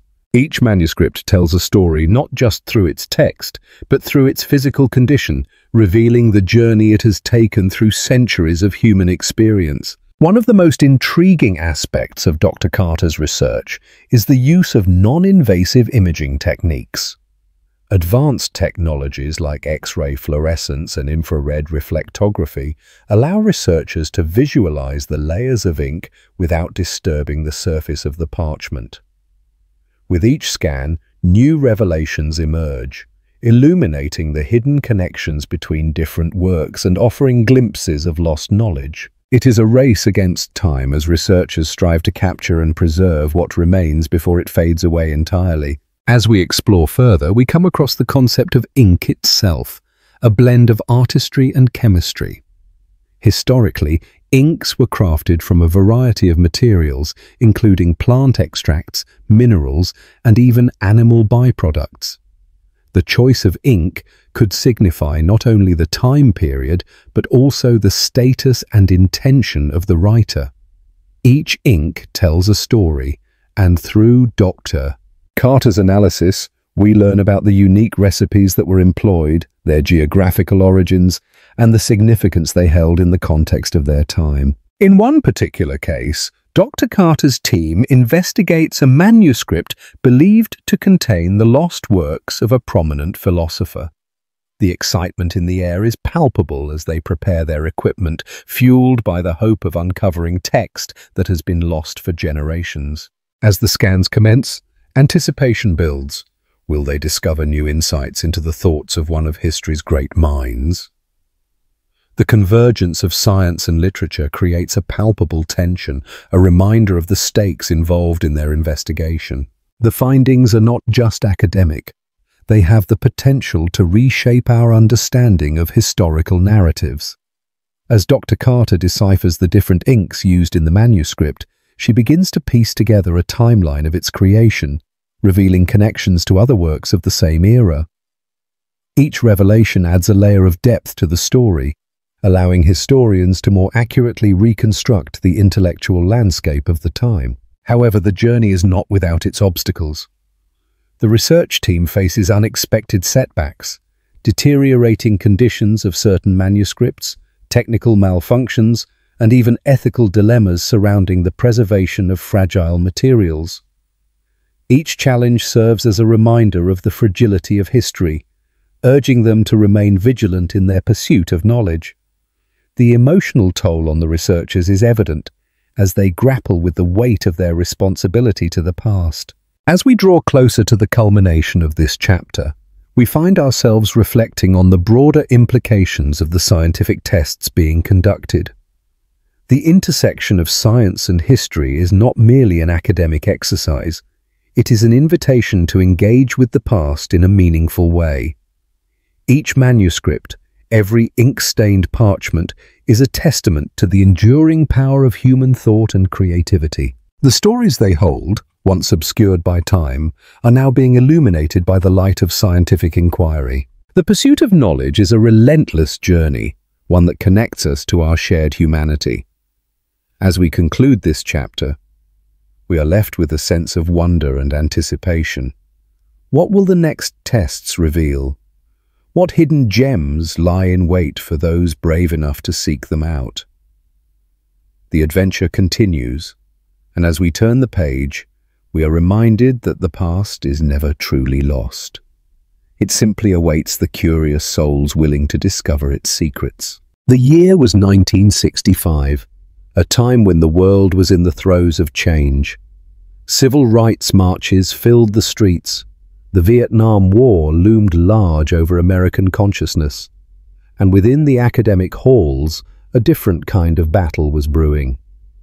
Scholars, once united in their pursuit of knowledge, found themselves starkly divided over a seemingly innocuous topic: the debate surrounding the interpretation of historical events. This was not just an academic exercise, it was a reflection of the larger societal upheavals that were reshaping the very fabric of the nation. Imagine a group of historians gathered in a grand lecture hall, their voices rising and falling like a symphony of ideas. On one side, the traditionalists, with their dusty tomes and reverence for established narratives. On the other, the revisionists, eager to challenge the status quo and uncover the truths that had been buried beneath layers of time. As they exchanged heated words, the audience felt the palpable tension, a sense that the outcome of this debate would ripple far beyond the confines of academia. At the center of this conflict was a question that seemed simple yet profound. How should we interpret the American past? The traditionalists argued for a narrative that celebrated the triumphs of democracy and the heroism of key figures. Think of the Founding Fathers, the Civil War, and the New Deal. They believed that history should inspire, offering a cohesive story that knit the nation together. But the revisionists challenged that notion fiercely. They argued that to truly understand the past, one must confront the uncomfortable truths, the injustices, the marginalized voices, and the systemic failures that had shaped America's journey. As the debate raged on, it became clear that this was not merely a clash of ideas, but a reflection of the broader cultural shifts happening in society. The civil rights movement was challenging the very foundations of American identity, pushing for a reckoning with issues of race, inequality, and injustice. Many historians began to recognize that their work could no longer afford to ignore these realities. They asked themselves, was it enough to recount the past as a series of successes, or did they have a responsibility to illuminate the struggles that had been overlooked? The stakes were high. For the traditionalists, history was a way to instill pride in a nation that was rapidly losing its sense of self amid the chaos of the 1960s. They feared that revisionist histories would undermine the very ideals upon which the nation was built. Yet, for the revisionists, the pursuit of truth outweighed the desire for a comforting narrative. They believed that only by confronting the past, with all its blemishes, could America hope to move forward? At the heart of this debate lay a series of pivotal historical events that served as flashpoints for the arguments on both sides. The American Revolution, for instance, was often commemorated as a heroic struggle for freedom. Traditionalists celebrated the bravery of the colonists, their defiance against British rule, and their establishment of a democratic government. But revisionists pointed out the hypocrisy of a revolution fought for liberty while slavery persisted. They highlighted the voices of enslaved people who had fought for their own freedom, often overlooked in the grand narrative. Similarly, the Civil War was framed as a noble battle to preserve the Union and end slavery. Yet revisionists urged a deeper examination. They argued that the war was also a conflict driven by economic interests, regional tensions, and a failure of political compromise. The Reconstruction era, heralded as a time of progress, was depicted by traditionalists as a tragic failure. In contrast, revisionists sought to reclaim this period as one of immense potential that was thwarted by systemic racism and societal backlash. The debate about how to interpret the past was not limited to the confines of academia. It spilled into the public sphere. The media began to take notice, featuring debates on television and in print. Scholars became celebrities, their ideas sparking public interest and igniting controversy. The question of who owned history became a pressing concern. Was history the domain of the elite, the privileged few who wrote the textbooks, or could it be reclaimed by those whose stories had been marginalized? As the discourse evolved, new methodologies emerged. Social history gained traction, emphasizing the experiences of ordinary people rather than focusing solely on great leaders and pivotal events. Scholars began to explore the intersections of race, class, gender, and identity, weaving a more complex tapestry of America's past. This shift was not without resistance, as traditionalists clung to their narratives, but the tide was turning. Amid this intellectual whirlwind, a number of prominent scholars emerged as key figures in the debate. Names like Howard Zinn, whose seminal work, A People's History of the United States, challenged conventional narratives, became synonymous with the revisionist movement. Zinn's approach was radical. He sought to tell the stories of those often left out of history books, the laborers, the women, the indigenous peoples. His work resonated with a generation eager to question authority and seek a more inclusive understanding of their nation. On the other side, historians like Richard Hofstadter defended the traditional view, cautioning against a history that might become overly politicized. Hofstadter argued for the importance of maintaining a narrative that inspired national unity, warning that history should not be weaponized for contemporary political agendas. He believed that while it was essential to acknowledge past injustices, one must also recognize the achievements that had brought the country to its present state. The debates continued, and the discussion spilled into the classrooms across the nation. Students, inspired by the fervor of the civil rights movement and the anti-war protests, began to question what they were being taught. They sought a history that reflected their realities, one that acknowledged the struggle for social justice and the complexities of American life. Professors found themselves navigating a delicate balance between imparting established knowledge and encouraging critical thinking. As the year wore on, the divide between traditionalists and revisionists began to crystallize into a broader cultural conflict. It was a struggle between nostalgia for an idealized past and a yearning for a more honest reckoning with history. The debate was not simply about facts and interpretations, it was about identity, values, and the future of the nation. In this charged atmosphere, the implications of the debate extended far beyond the realm of academia. It influenced policy decisions, shaped public discourse, and even impacted the way history was taught in schools. The question of how to remember the past became a central theme in the fight for civil rights, as activists demanded recognition of their struggles and contributions to the nation's narrative. As the year drew to a close, it was evident that the debate of 1965 had forever changed the landscape of historical scholarship. A new generation of historians emerged, equipped with the tools to challenge the dominant narratives and uncover the complexities of the American experience. The battle lines may have been drawn, but the dialogue had only just begun.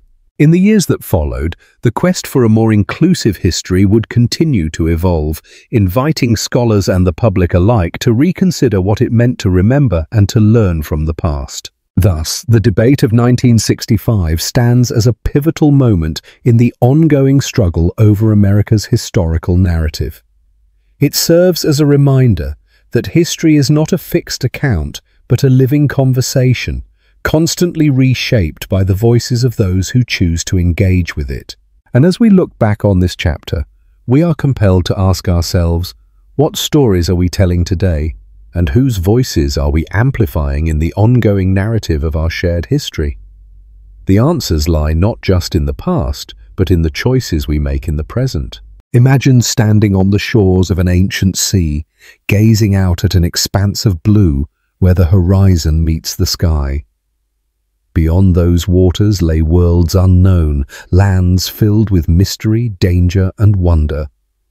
This was the reality for many medieval explorers and cartographers, whose maps were not just tools for navigation, but also reflections of their dreams, fears, and the limits of their knowledge. Today, we embark on a journey through the intricate and often fantastical world of medieval cartography, unraveling what the people of that time believed about the world around them. The medieval period, stretching roughly from the 5th to the late 15th century, was a time of profound change, not only in Europe but across the globe. It was an era characterized by a thirst for exploration and an insatiable curiosity about the world. Yet for all their ambition, the cartographers of this time were constrained by the knowledge available to them, creating maps that were as much about the imagination as they were about geography. To truly understand medieval maps, we must first appreciate the context in which they were created. The fall of the Western Roman Empire marked the beginning of 1,000 years of cultural and intellectual stagnation in Europe, often referred to as the Dark Ages. However, this was also a time when knowledge was preserved and transformed in other parts of the world, particularly in the Islamic Golden Age. Scholars in the Middle East were translating ancient Greek texts and developing their own cartographic techniques, which would eventually influence European map-making. As we delve deeper into this world, it becomes clear that medieval maps were not merely geographical representations. They were infused with the religious and cultural beliefs of the time. The TO map is a prime example of this. Picture a circle divided into 3 sections by a T-shape. The top section represented Europe, the left section Asia, and the right section Africa. This simplistic representation was not intended to be a precise geographical tool, but rather a reflection of the medieval worldview, where Jerusalem sat at the center, symbolizing the spiritual heart of the world. These maps served multiple purposes. They were used in educational contexts, teaching geography and theology simultaneously. A map was more than a guide. It was a narrative that conveyed moral and religious lessons. The placement of cities, mountains, and seas often carried symbolic meanings, blending the physical and metaphysical in ways that would seem foreign to us today. For instance, the ocean was often depicted as a barrier, a chaotic realm that separated the known from the unknown, reflecting the medieval fear of the vast, uncharted waters. As we explore further, we encounter the works of significant figures like the monk and cartographer Matthew Paris. In the 13th century, Paris created maps that illustrated not only geographical locations, but also the political dynamics of his time. His maps were filled with details regarding the locations of battles, the homes of kings, and the routes taken by pilgrims. They became a tapestry of the social fabric of medieval life, capturing the essence of a world in flux. The influence of the Crusades cannot be overstated when examining medieval cartography. These religious wars ignited a fervor for exploration that led to an increased interest in the geography of the Holy Land and beyond. Maps were created to document the routes taken by crusaders, highlighting not only the locations of battles, but also the cities that were significant to their cause. The East, with its exotic lands and cultures, became both a destination and an object of fascination. These maps were often embellished with images of fantastical creatures and mythical beings, blurring the lines between fact and fiction. Yet, not all maps were rooted in the sacred or the political. The medieval period also saw the emergence of portolan charts, navigational maps used by sailors to guide their ships along coastlines. These charts were remarkably accurate for their time, featuring detailed representations of harbors, currents, and winds. They reflected a growing understanding of navigation as sailors began to rely on empirical knowledge gathered from their voyages rather than solely on ancient texts. Portolan charts were a testament to human ingenuity and the relentless pursuit of discovery. However, it was not just the technical aspects of map-making that evolved during this period. It was also the materials and methods used. Medieval cartographers often worked with parchment, a durable medium made from animal skin, which provided a canvas for their intricate designs. The process of creating a map was labor-intensive, requiring immense skill. Cartographers would meticulously draw, ink, and color their maps, often employing elaborate illustrations to depict not just geography, but also the flora, fauna, and even the cultural icons of the regions depicted. While the maps of the medieval period may seem rudimentary compared to today's standards, they were groundbreaking for their time. They encapsulated the spirit of exploration and the desire to understand the world. However, they also revealed the limitations of contemporary knowledge. The mythical lands such as Atlantis, or the legendary beasts like the sea serpent, were often included in these maps, serving as reminders that the unknown was always lurking just beyond the horizon. As we transition to the late medieval period, we encounter a turning point in cartography with the advent of the printing press. This revolutionary invention allowed maps to be reproduced and distributed on a scale previously unimaginable. The world was becoming more interconnected, and the thirst for knowledge intensified. The maps of this era began to shift from the purely imaginative to the more empirical, paving the way for the age of discovery. The works of cartographers like Martin Waldseemüller marked a significant shift in how the world was perceived. In 1507, Waldseemüller created a map that famously named America for the first time, a nod to the explorer Amerigo Vespucci. This moment encapsulated the transition from medieval to modern cartography as the world expanded beyond the confines of the known. No longer were maps mere reflections of belief and imagination.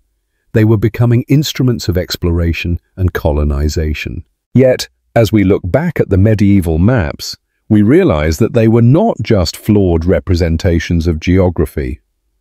They were windows into the past. They reveal the hopes, fears, and aspirations of the people who created them, offering us a glimpse into a world that was simultaneously familiar and foreign. The story of medieval cartography is one of evolution, of humanity's relentless quest to understand and depict the world.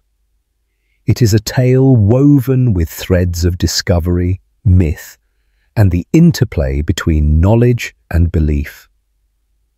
As we stand on the shores of history, gazing out at the vast ocean of time, we are reminded that the maps we create, much like those of our predecessors, are as much about the journey of the human spirit as they are about the geography of the world. Join us as we continue to explore the fascinating intersections of geography, culture, and human ambition, illuminating the paths that have led us to the world we inhabit today. Imagine opening an ancient manuscript, its pages worn and fragile with age, revealing not just the text, but the whispers of those who once engaged with it. Among the words, scrawled notes and annotations beckon, offering a window into the minds of readers from centuries past. Today, we delve into the fascinating world of Latin annotations and the clues inscribed in the margins. These scribbles are more than mere comments. They are echoes of history, reflecting the thoughts, struggles, and intellectual exchanges of people long gone. Latin, a language that once served as the lingua franca of educated Europe, is more than just a relic of the past. It was the language of scholars, philosophers, and theologians. As we explore these annotations, we uncover a rich tapestry of culture and knowledge that shaped our understanding of the world. Each mark holds significance, revealing how texts were interacted with, interpreted, and transformed through the ages. Let's journey into this world where every note in the margin tells a story. Imagine a monk in a candlelit scriptorium, painstakingly copying texts, pausing now and then to add his own thoughts or questions. His quill scratches against the parchment, leaving behind not just the words of the original author, but also his own insights, disagreements, and musings. This practice of annotation was not merely a means of recording thoughts.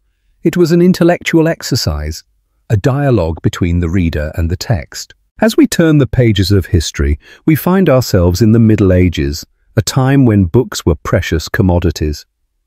The art of annotation flourished, particularly in the margins of Latin texts.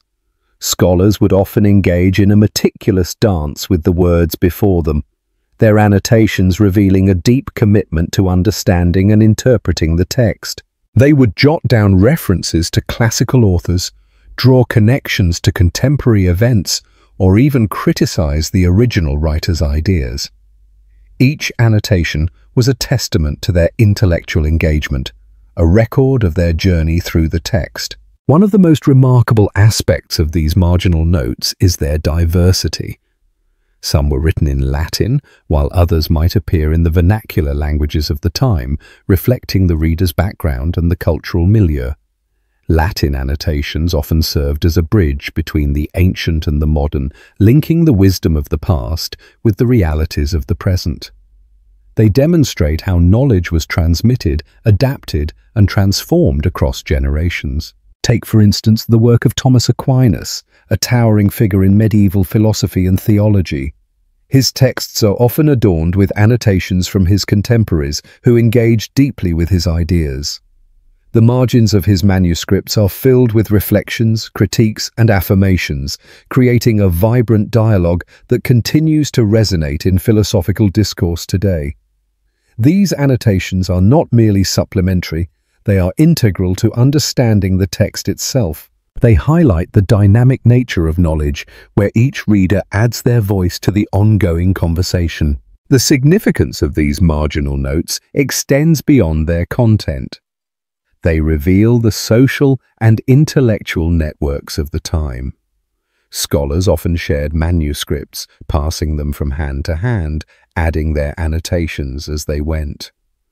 This practice fostered a sense of community among intellectuals, a shared pursuit of knowledge that transcended geographical and temporal boundaries. The marginalia became a means of establishing authority, as the insights of respected scholars were preserved alongside the original texts. As we shift our focus to the Renaissance, the revival of classical learning brought a renewed interest in Latin texts and their annotations. The printing press revolutionized the dissemination of knowledge, making books more accessible than ever before. Yet, the human touch remained essential.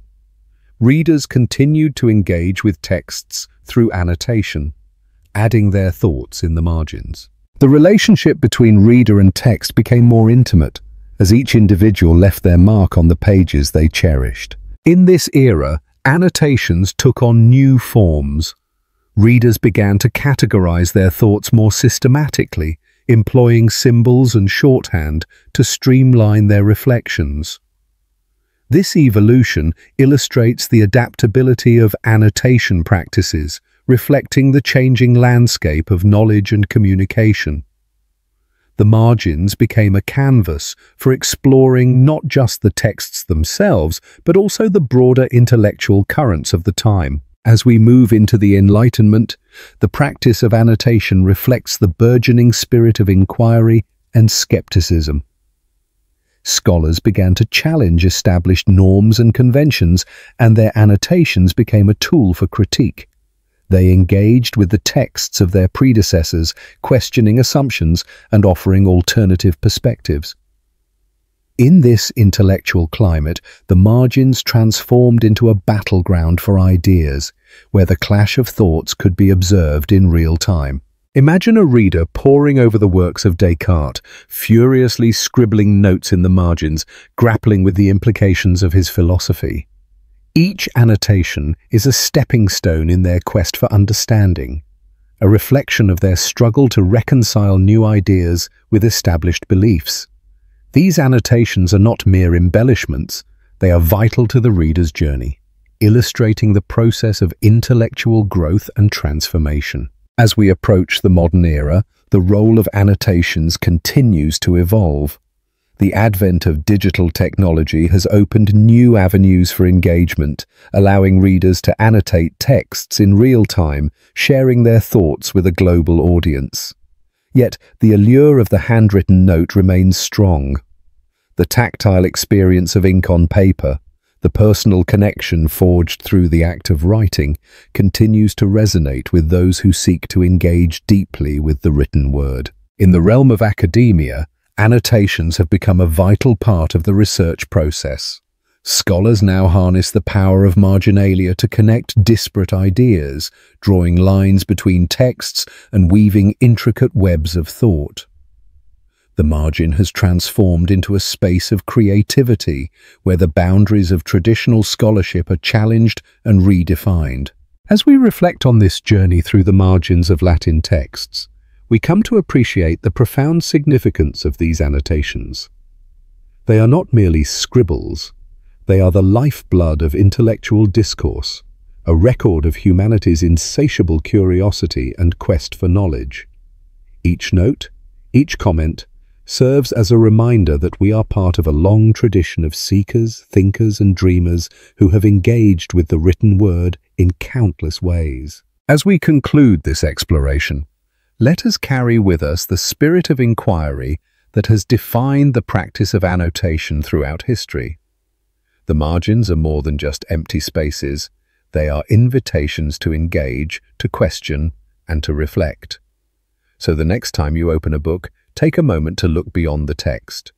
Who knows what insights lie waiting in the margins, ready to spark a new journey of discovery? Throughout history, the Church has often been a powerful entity, shaping societies, influencing governance, and guiding moral compasses.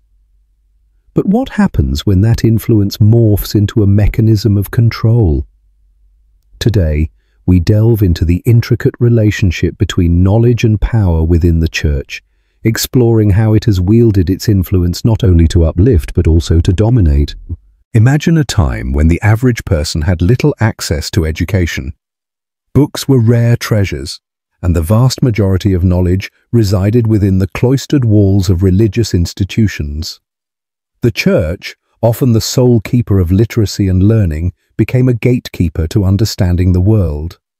This monopoly on knowledge allowed the Church to mold beliefs, dictate moral standards, and maintain a firm grip on the populace. In the early centuries of Christianity, the Church was pivotal in establishing the framework of Western thought.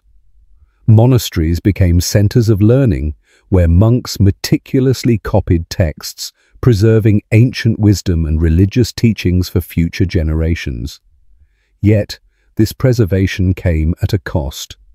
By controlling what was written, interpreted, and taught, the Church held a profound sway over the minds of people. The phrase, "knowledge is power," rings true in this context, as the Church wielded knowledge not merely as a tool of enlightenment, but as a means of control. Consider the power of Scripture during the Middle Ages. The Bible, once a rare and unattainable manuscript, was slowly translated and disseminated. However, the Church carefully curated these translations, ensuring that interpretations aligned with its teachings. The vernacular translations were often met with fierce resistance, as the Church feared that unmediated access to Scripture would empower individuals to interpret faith on their own terms. In this way, the Church maintained its authority, positioning itself as the sole interpreter of divine will. The Reformation of the 16th century marked a significant turning point in this dynamic. Figures like Martin Luther challenged the Church's control, advocating for personal interpretation of Scripture. The invention of the printing press played a crucial role in this revolution. Suddenly, the written word was no longer confined to the elite. With pamphlets and translations flooding the market, the power of knowledge began to shift. The Church, once the undisputed authority, found itself in a precarious position, facing a populace hungry for direct access to spiritual truths. Yet, the Church's response was swift. It sought to reclaim its authority through counter-Reformation efforts, emphasizing the importance of Church doctrine and re-establishing its role as the primary source of spiritual guidance. The Council of Trent, convened in the mid-1500s, reinforced the Church's teachings, mandating strict adherence to its interpretations. This era highlighted a crucial paradox. The Church sought to maintain control even as it confronted the burgeoning demand for personal agency in religious matters. As we move into the Enlightenment period, the relationship between knowledge and control became even more complex. The rise of rationalism and scientific inquiry challenged the long-held beliefs that the Church had safeguarded for centuries. Thinkers like Voltaire and Rousseau began to question the established order, advocating for reason and individual rights. The Church, once a bastion of knowledge, now found itself in a battle to retain relevance in a rapidly changing world. In response, the Church adapted its approach. It began to embrace education, establishing schools and universities to promote its teachings in line with emerging ideas. This shift was not merely about enlightenment. It was a strategic move to regain influence over an increasingly skeptical public. By providing education, the Church aimed to shape the minds of future generations, ensuring that its doctrines remained deeply embedded in societal norms. Fast forward to the modern era, where the Church's role in knowledge and control has evolved yet again. The advent of the Internet has democratized access to information, challenging traditional structures of authority. Today, anyone with an internet connection can explore diverse interpretations of faith, philosophy, and history. The Church faces an unprecedented challenge: how to remain relevant in a landscape where knowledge is no longer confined to its walls. However, the Church continues to adapt. Many religious organizations have embraced technology, creating online platforms for worship, education, and community engagement. They recognize that to maintain influence, they must meet individuals where they are, in person and online. The Church has also engaged in dialogue with modern science, seeking to find common ground rather than outright rejection. This pragmatic approach illustrates a profound understanding of the shifting tides of knowledge and control. Yet, questions linger. In an age where information is abundant, how does the Church navigate the fine line between guidance and control? Can it foster an environment that encourages personal exploration while still upholding its foundational beliefs? This tension is palpable within many congregations, where leaders strive to empower their members while grappling with the historical legacy of authoritarianism. As we reflect on the role of the Church in the interplay of knowledge and control, it becomes clear that this relationship is not merely historical. It is a living, breathing dynamic that continues to shape our world today. The Church's influence has waxed and waned, but its ability to adapt has ensured its survival.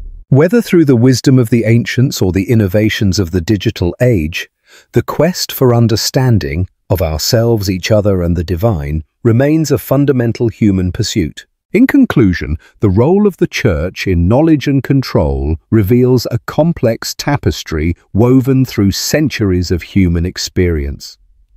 It is a narrative of power, resistance, adaptation, and ongoing dialogue.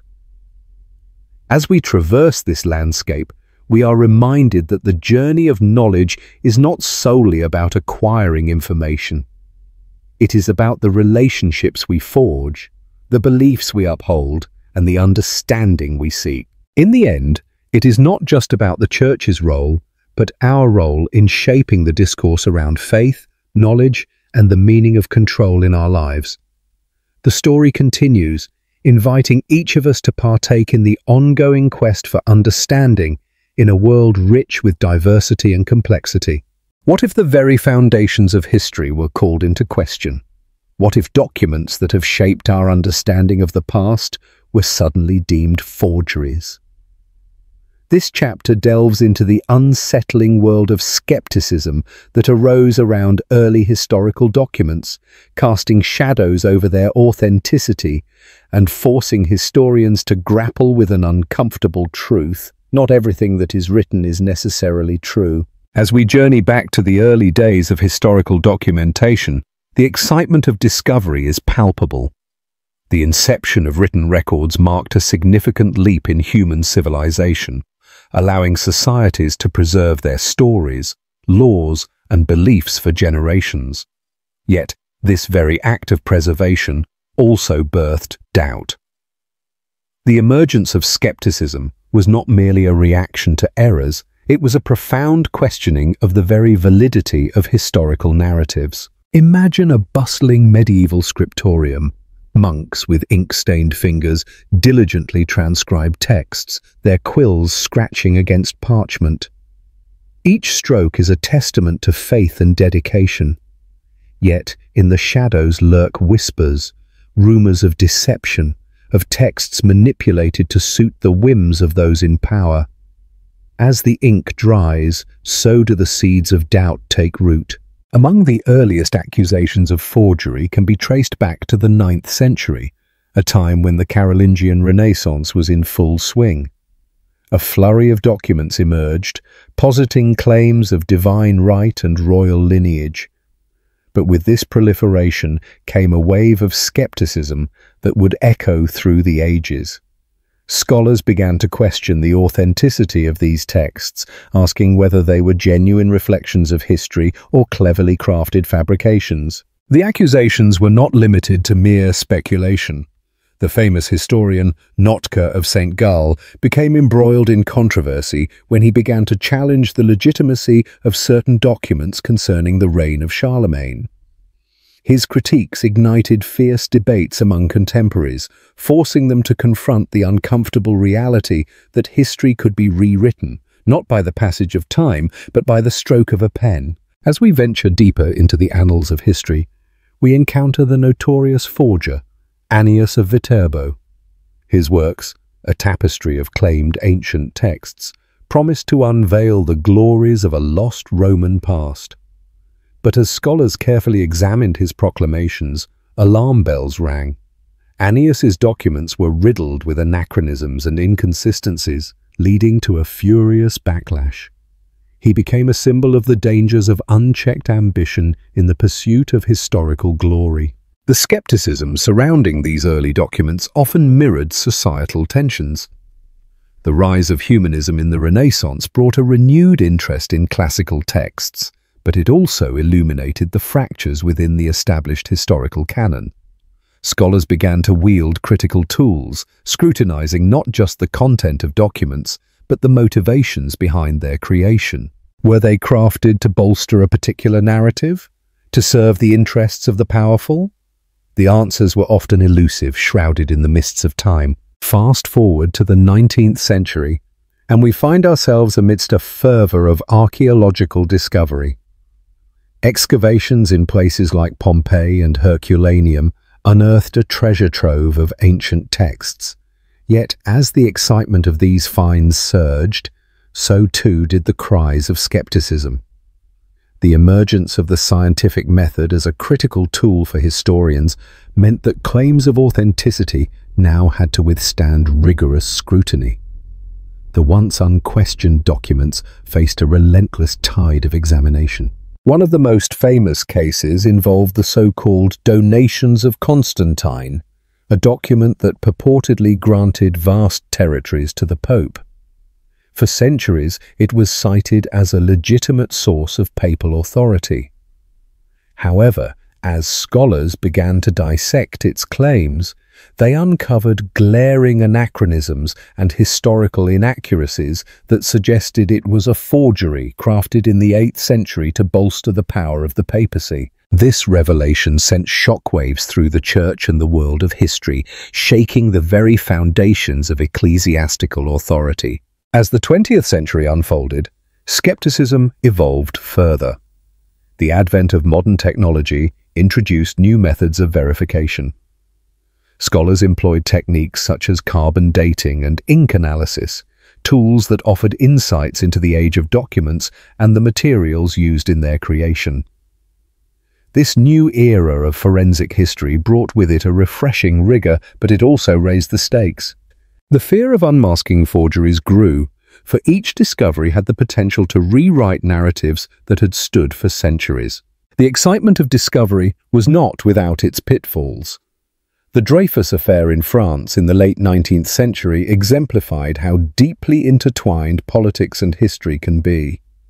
The case centered on a Jewish army officer falsely accused of treason, and the subsequent scandal revealed the extent to which forged documents could manipulate public perception and justice. Here, history was not just being recorded, it was being rewritten in real time, with the power to devastate lives and alter the course of nations. In the midst of this tempestuous landscape, we must also confront the question of who gets to define history. The voices of marginalized communities, often absent from the records, began to emerge, challenging the dominant narratives. As scholars sought to amplify these voices, the spectre of forgery loomed larger. Were some accounts fabricated to give voice to the voiceless, or did they represent a genuine reclamation of history? The lines blurred, and once again, skepticism reared its head. As we reflect on this tumultuous journey through time, we recognize that skepticism is not merely a destructive force. It serves a crucial purpose in the realm of historical inquiry. The accusations of forgery, while unsettling, foster a deeper understanding of our past. They compel us to question, to investigate, and to engage with history in a way that is dynamic and transformative. In a world where misinformation can spread like wildfire, the lessons from early accusations of forgery resonate more than ever. They remind us that history is not a static collection of facts, but a living dialogue, a conversation between past and present, fact and interpretation. The echoes of skepticism serve as a reminder that the pursuit of truth is a noble endeavor, one that requires vigilance, curiosity, and an unwavering commitment to uncovering the stories that shape our understanding of who we are. As we close this chapter, we invite you to ponder. What stories have been lost to time, and what truths lie buried beneath layers of doubt? History is not merely a record, it is a tapestry woven from countless threads, each one deserving of scrutiny, respect, and a place in the narrative of our shared human experience. Imagine standing in a sunlit valley, surrounded by the remnants of a civilization long gone. The stones beneath your feet are whispers of history, each one holding secrets that have been buried for centuries. How do we unlock the stories of these ancient peoples? How do we determine the age of artifacts that offer glimpses into lives lived long before us? The answer lies in the incredible advances in technology that have revolutionized dating methods, allowing us to peer into the past with newfound clarity. As we embark on this exploration of technological advances in dating methods, we begin with a fundamental question. What is the essence of dating in archaeology? It's not merely about assigning a number to an object, it's about understanding the context, the culture, and the chronology of human existence. Traditionally, Methods like radiocarbon dating have been the cornerstone of our understanding, but as we delve deeper, we find that the landscape of archaeology is evolving. Radiocarbon dating, a technique developed in the late 1940s, has long been a reliable method for determining the age of organic materials. By measuring the decay of carbon-14 isotopes in once-living matter, scientists can estimate ages up to about 50,000 years. However, this method has its limitations. It cannot date inorganic materials, and its accuracy diminishes with older samples. As we move through the ages, the need for precision becomes more pressing. What happens when we look beyond carbon? Enter dendrochronology, the science of dating tree rings. Each year, a tree adds a new layer of growth, creating a unique pattern of rings that can reveal not only age, but also climatic conditions and environmental changes during its lifetime. This method has been instrumental in constructing timelines for ancient civilizations.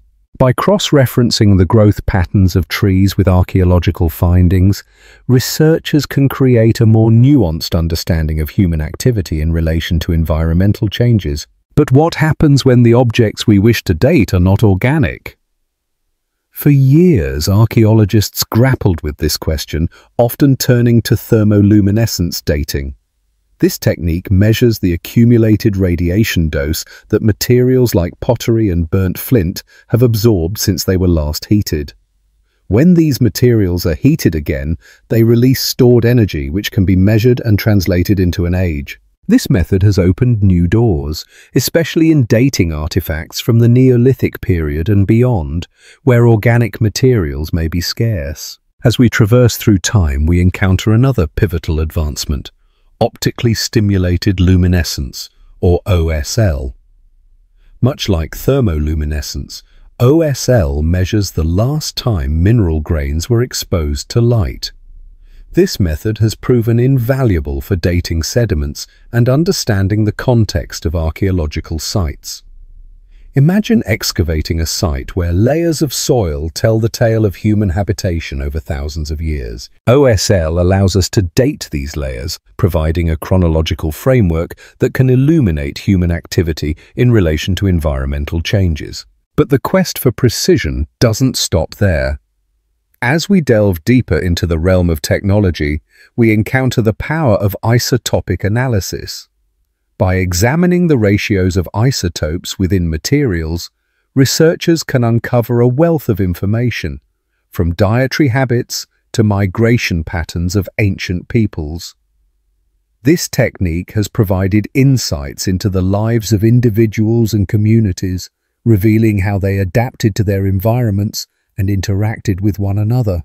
Moreover, the advent of ancient DNA analysis has transformed our understanding of human history. By extracting and sequencing DNA from ancient remains, scientists can trace lineage, migration patterns, and even relationships among ancient populations.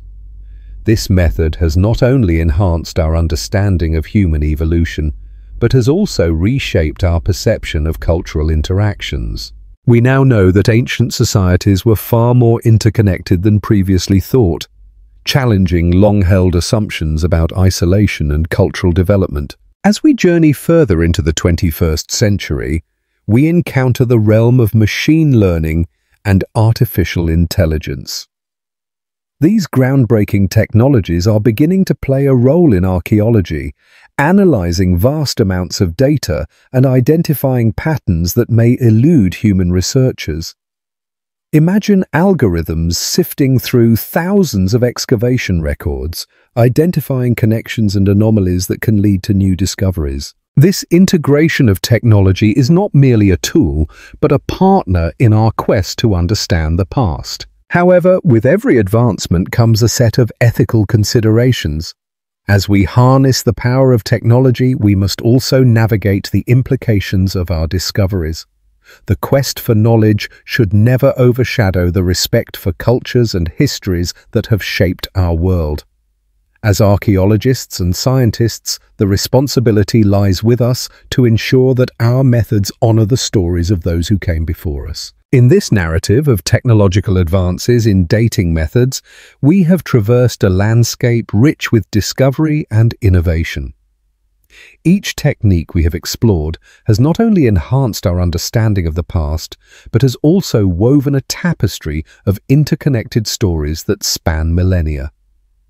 From the ancient trees that whispered their age through their rings to the cutting-edge algorithms that analyze our findings, we stand on the precipice of a new age in archaeology. As we conclude this chapter, we reflect on the importance of these advancements in shaping our understanding of human history. They are not just methods of dating, they are keys to unlocking the narratives of our ancestors. Each artifact, each layer of soil, and each piece of ancient DNA tells a story. With every new technique, we gain a clearer picture of who we are and where we come from. The past is not a distant memory.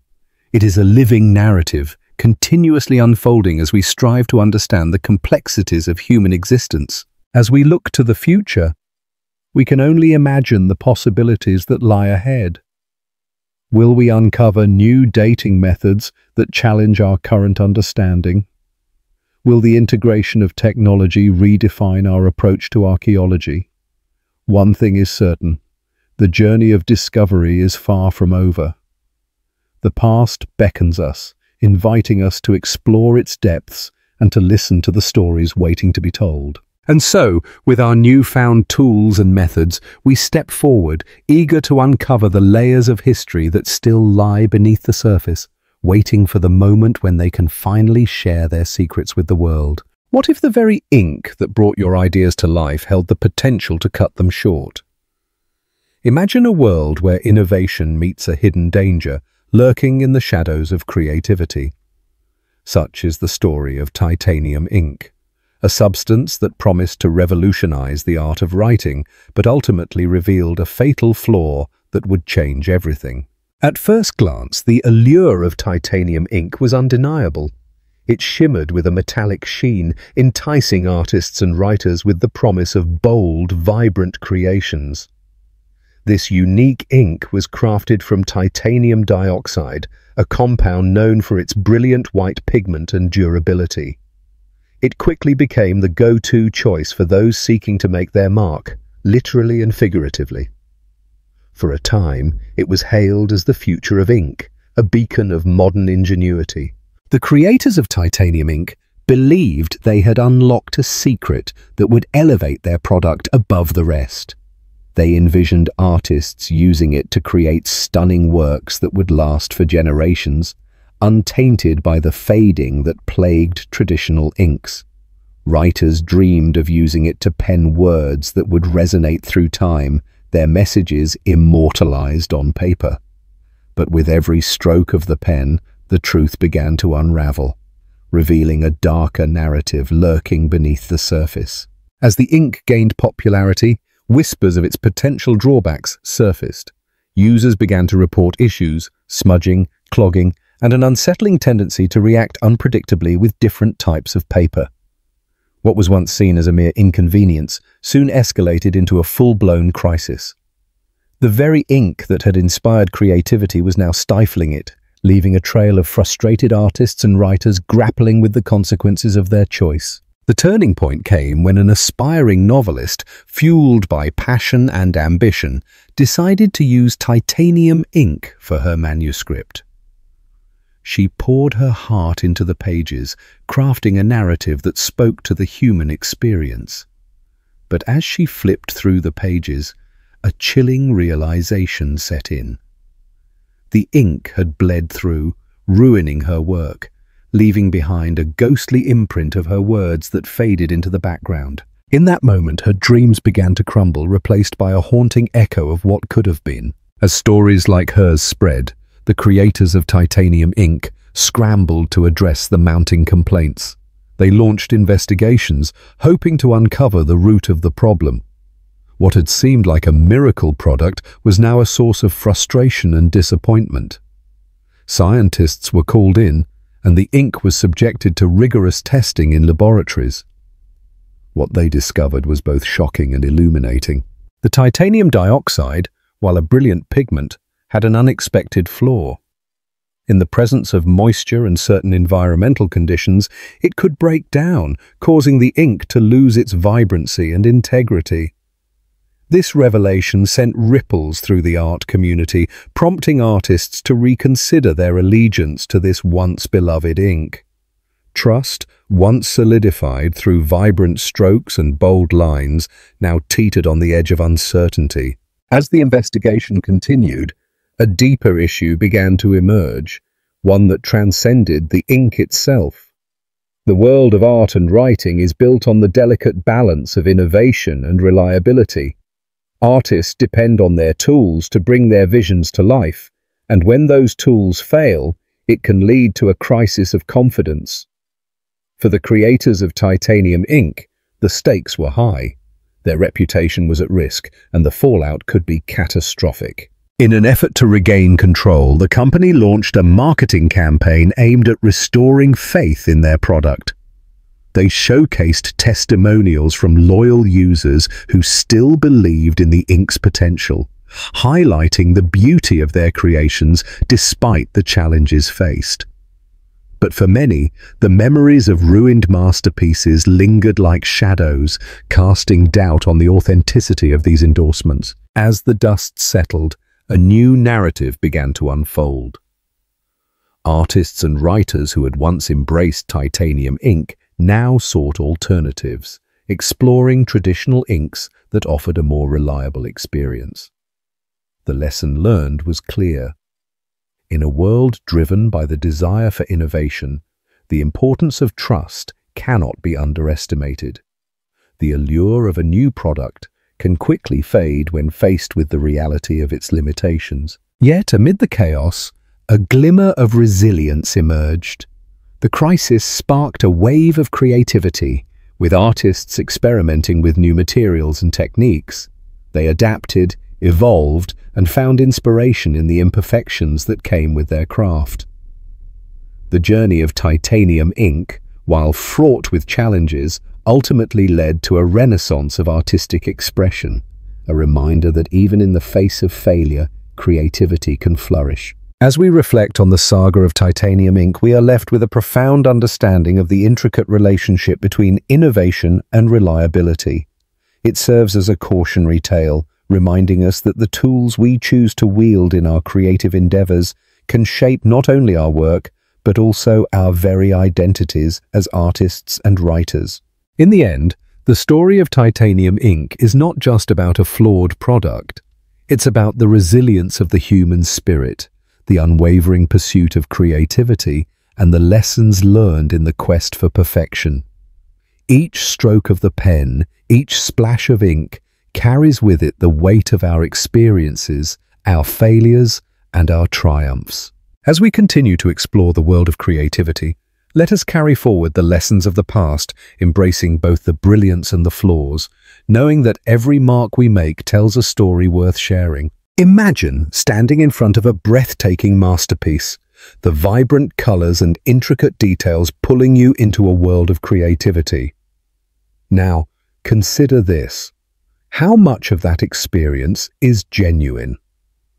Authenticity in art and culture often sparks heated debates. Supporters of authenticity argue passionately for its preservation, insisting that it is not just a concept, but a crucial element of our shared humanity. Today we delve into their compelling arguments, illuminating the importance of authenticity in our lives and society. Authenticity, they argue, is an essential bridge connecting us to our history. Cultural artifacts, from ancient sculptures to contemporary music, tell stories of our past. They encapsulate the struggles, triumphs, and everyday lives of those who came before us. When we engage with authentic works, we are not merely spectators. We become part of a continuum that stretches through time. The original context of a piece provides a rich tapestry of meaning that can be lost in reproductions or adaptations. Supporters believe that to appreciate art fully, one must seek out its true essence, the way it was intended to be experienced by its original creators. This sentiment is echoed in the realm of music, where the debate over authenticity is particularly resonant. Think about the rich sounds of a traditional folk song sung by its original community. It carries the weight of shared experience, cultural identity, and collective memory. In contrast, a sanitized version produced for mass consumption may strip away the raw emotion and authenticity that makes it powerful. Supporters argue that when we prioritize authenticity in music, we not only honor the artists, but also protect the cultural heritage that shapes our identities. Furthermore, authenticity fosters trust. In a world increasingly dominated by the superficial and the manufactured, authenticity acts as a beacon of reliability. Supporters claim that genuine interactions, whether in art, communication, or relationships, create a foundation of trust. When we encounter something authentic, we feel a sense of connection, a recognition of shared values and experiences. In this digital age, where curated personas often overshadow reality, the call for authenticity becomes even more crucial. It invites us to seek out what is real, to engage deeply with the world around us, and to forge connections based on honesty and transparency. Consider the impact of social media on our perceptions of authenticity. Platforms like Instagram and TikTok are often criticized for promoting curated lives that bear little resemblance to reality. Yet, amidst this veneer, there also lies a burgeoning movement of individuals who champion unfiltered experiences. Supporters argue that this desire for authenticity on social media reflects a broader societal shift, a yearning for genuine connections in an increasingly fragmented world.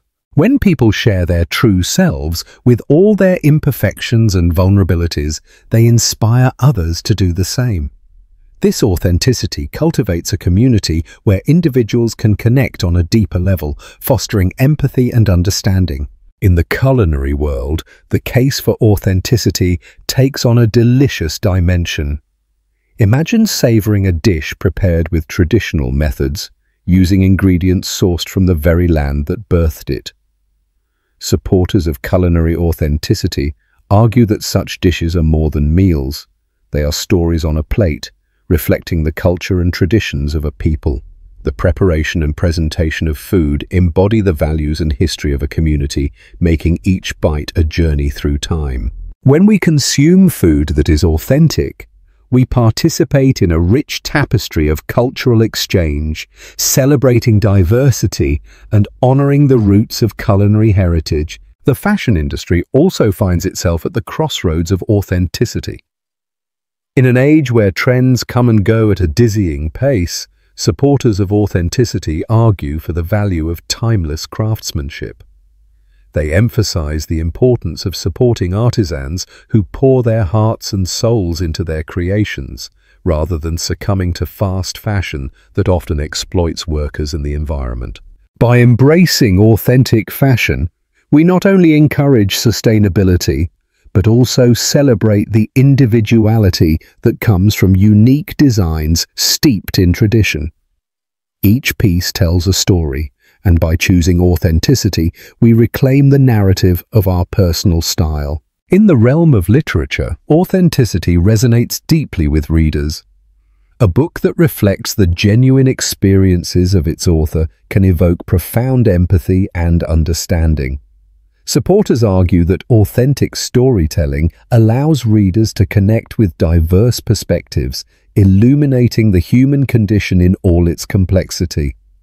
When authors write from a place of truth, they invite us into their worlds, challenging our assumptions and broadening our horizons. The authenticity of voice in literature is a powerful force, capable of fostering dialogue and forging connections across cultures and generations. As we navigate the complexities of modern life, supporters advocate for authenticity as a guiding principle. They believe that cultivating authentic experiences leads to greater fulfillment. In a society obsessed with the pursuit of perfection, the embrace of authenticity encourages us to embrace our imperfections and celebrate our unique journeys. It is a call to be true to ourselves, to acknowledge our struggles and triumphs, and to find beauty in the messiness of life. Authenticity empowers us to live more fully, fostering a sense of belonging and purpose in a world that often feels chaotic. Yet, the case for authenticity is not without its challenges. Critics argue that the pursuit of authenticity can sometimes lead to gatekeeping or elitism, where only certain voices are deemed worthy of being heard. Supporters counter this by emphasizing the need for inclusivity within the conversation about authenticity. They advocate for a broadening of the definition, encouraging a diverse range of voices and perspectives to be acknowledged and celebrated. By embracing authenticity in all its forms, we can create a more equitable landscape where everyone has the opportunity to share their stories. In the end, the case for authenticity is a call to action. It challenges us to reflect on our choices, our interactions, and our engagements with the world around us. It invites us to seek out the genuine, to honor the stories of those who came before us, and to celebrate the rich tapestry of human experience. As we embark on this journey toward authenticity, we discover not only the beauty of the world, but also the beauty within ourselves, a reminder that in a world filled with noise, the true essence of our humanity shines brightest when we embrace what is real.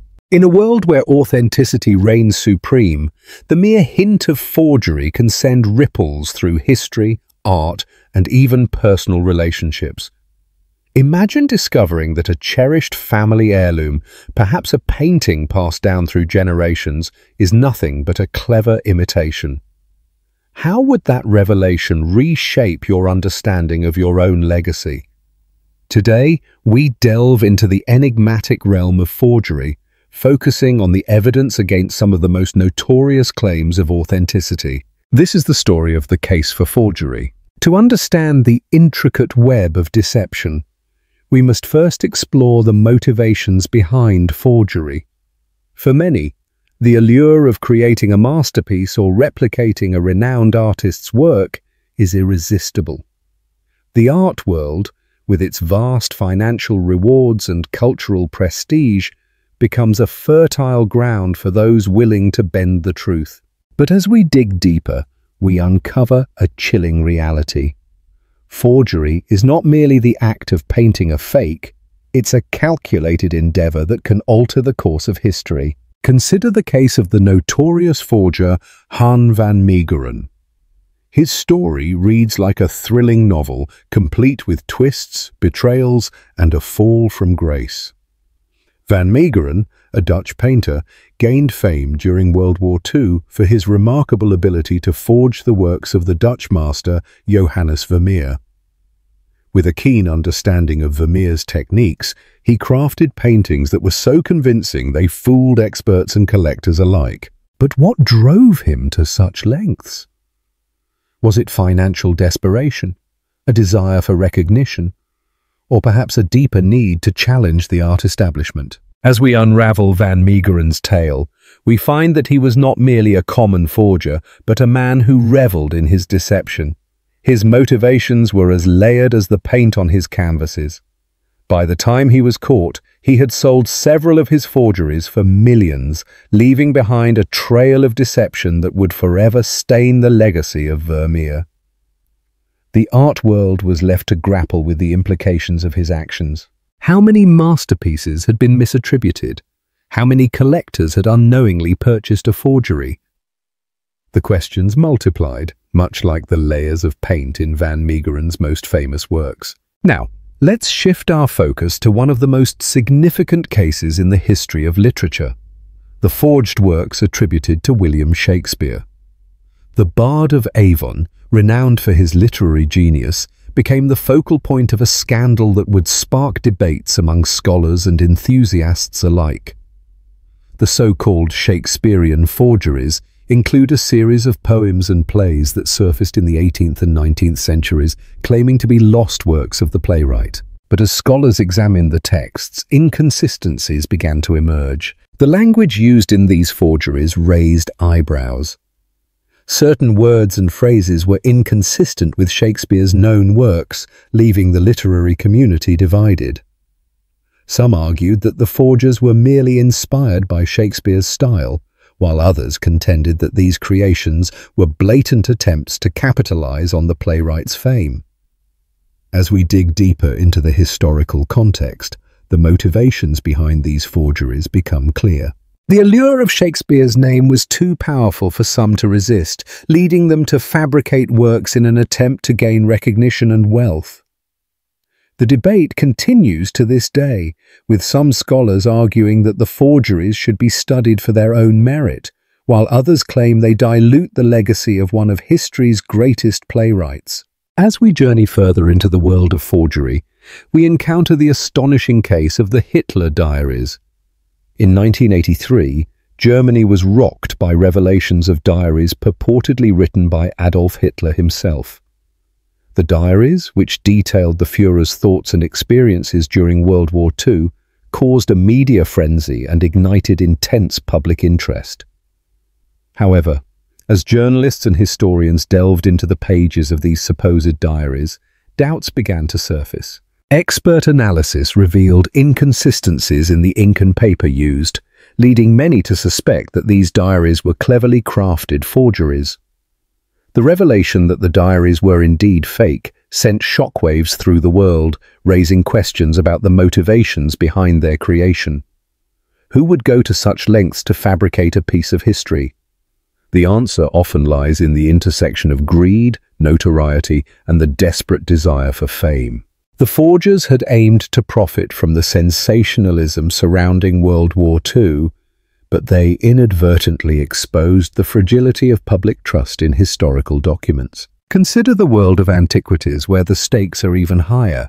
The illicit trade of ancient artifacts has become a billion-dollar industry, rife with forgeries and deception. In recent years, high-profile cases have emerged, revealing how some of the most prized possessions of museums and collectors were, in fact, clever fakes. The story of the Iceman, a 5,000-year-old mummy discovered in the Alps, illustrates this phenomenon perfectly.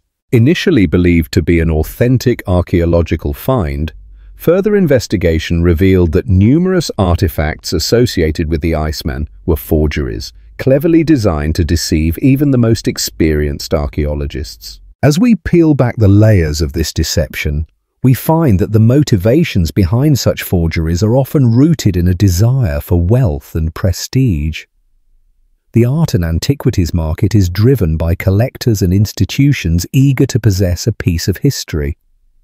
The forgers, recognizing this insatiable appetite, create replicas that are indistinguishable from the originals, leaving a trail of uncertainty in their wake. The question lingers: how can we trust the authenticity of artifacts when the very foundations of the market are built on deception? The implications of forgery extend beyond the realm of art and literature. They seep into our understanding of history itself. Consider the infamous case of the Piltdown Man, a supposed missing link in human evolution that captivated scientists for decades. When it was revealed to be a hoax, the scientific community was left grappling with the consequences. The Piltdown Man was a carefully constructed forgery, combining human and ape skulls to create a convincing but utterly false narrative of human ancestry. This case serves as a stark reminder of the dangers of accepting evidence at face value. It underscores the importance of skepticism in a world where the truth is often obscured by deceit. As we conclude our exploration of forgery, we must reflect on the broader implications of these cases.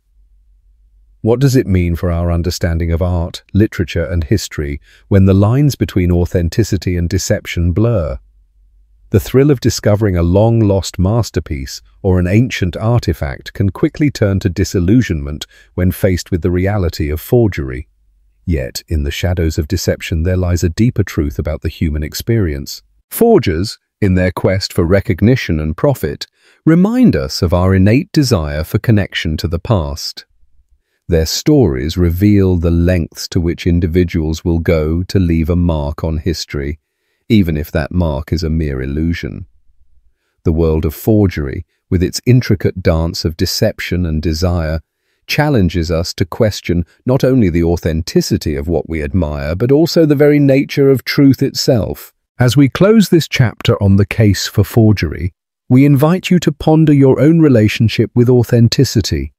In a world filled with replicas and imitations, how do you define what is genuine?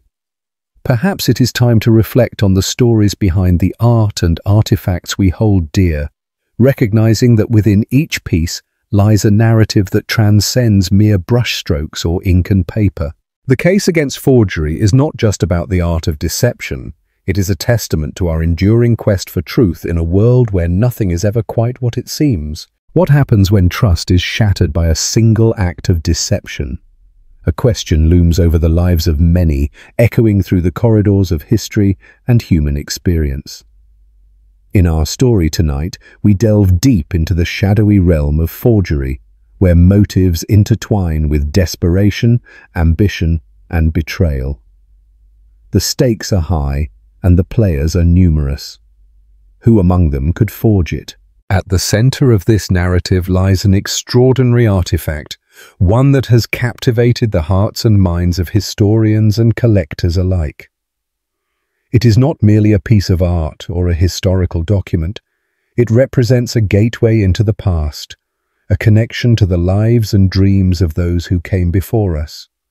Yet, like a spectre looming over its legacy, the threat of forgery hangs heavy.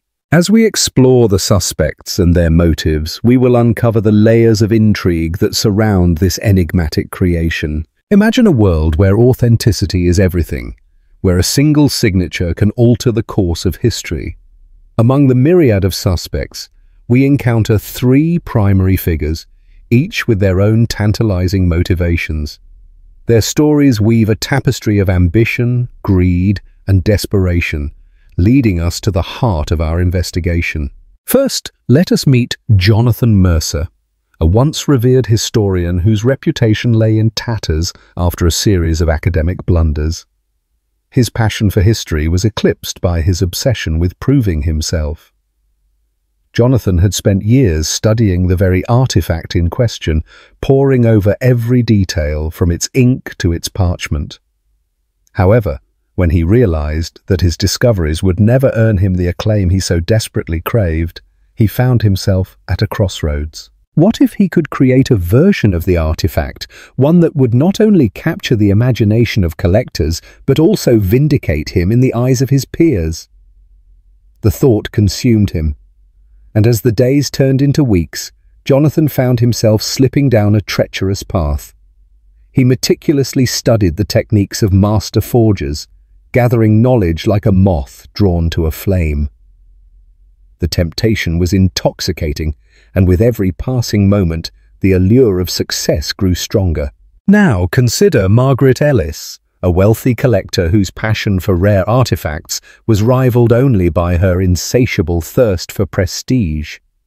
Margaret had spent a fortune amassing her collection, but one piece eluded her grasp, the very artifact that was the subject of Jonathan's obsession. To her, it was not merely a matter of ownership. It was a symbol of her status in a world that valued authenticity above all else. As whispers of the artifact's potential forgery began to circulate, Margaret's desires took on a darker hue. She could taste the triumph that would come from acquiring it, yet the financial burden loomed large. What if she could orchestrate a scheme to acquire the forgery, passing it off as genuine? It was a risk, but the prospect of elevating her status drove her to consider the unthinkable. She envisioned herself at the center of a vibrant social scene, her collection the envy of all, and the artifact the crown jewel in her empire. Finally, we encounter Thomas Reed, a down-on-his-luck artist with a checkered past. Once celebrated for his talent, he had fallen from grace, struggling to make ends meet. The weight of his failures bore down on him, and desperation gnawed at his soul. The idea of creating a forgery seemed absurd at first, but as he found himself caught in a web of financial turmoil, the thought began to take root. What if he could replicate the artifact with the skill he once wielded? The money could solve his problems, at least for a time. But as he began to dabble in the delicate art of forgery, he soon realized that the lines between right and wrong were beginning to blur. The thrill of the act ignited a spark within him, and he could almost feel the weight of his past lifting as he embraced this new identity. But would it be enough to save him? Or would it lead him down a path of destruction? Each of these individuals had their own reasons, driven by a potent mix of ambition, desperation, and the quest for validation. As we consider their motives, we must also examine the world around them, the environment that allowed such deception to flourish. The art market, rife with speculation and fervor, creates a breeding ground for both legitimate artists and those who seek to exploit the system. As the forger's hand moves across the canvas or parchment, the world remains blissfully unaware of the deception unfolding before it. The act of forgery is not merely a crime, it is a dance of deceit, a game played in shadows where the stakes are high and the outcomes uncertain. The tension builds as each suspect inches closer to their goal, unaware that their paths will soon intersect in ways they could never have imagined. But the most compelling question remains: who ultimately possesses the skill to forge it? The answer lies not solely in talent, but in the psychological intricacies of each character. As their motivations collide, we begin to see the threads of fate weaving together, bringing about a reckoning that none of them could predict. As we immerse ourselves further into this narrative, we must also confront the consequences of their actions. What happens when the truth is unveiled? The fallout from forgery ripples through the lives of those involved, leaving scars that may never heal. Trust erodes, relationships fracture, and the very fabric of their existences is forever altered. The clock ticks down as our suspects navigate their separate paths, each believing they stand on the precipice of success. Yet, in the world of forgery, nothing is as it seems. The shadows grow darker, and the walls begin to close in. As the tension mounts, we bear witness to the unraveling of their carefully constructed facades. In the end, the question of who could forge it becomes a reflection of our own humanity. It forces us to examine our desires, our fears, and the lengths to which we are willing to go to achieve our dreams. The story of Jonathan, Margaret, and Thomas is not just a tale of deception, but a profound exploration of the human condition, a reminder that the quest for authenticity often leads us to confront the very depths of our souls. As we draw this chapter to a close, we are left with lingering questions. What drives a person to the brink of forgery? Is it the pursuit of validation, the lure of wealth, or the desperate need for survival? Each suspect embodies a different facet of this complex puzzle, compelling us to reflect on the choices we make and the consequences that follow. Join us as we continue to unravel this intricate tapestry of motives and deception, exploring the profound impact of forgery on the world around us. For in the shadows of ambition, we may just find the truth waiting to be unveiled. Imagine standing on the rugged shores of a windswept coastline, the air thick with the scent of salt and history, where the echoes of the past whisper tales of explorers, traders, and warriors. This is the world of the Vikings, a civilization that has captivated the imagination of countless generations.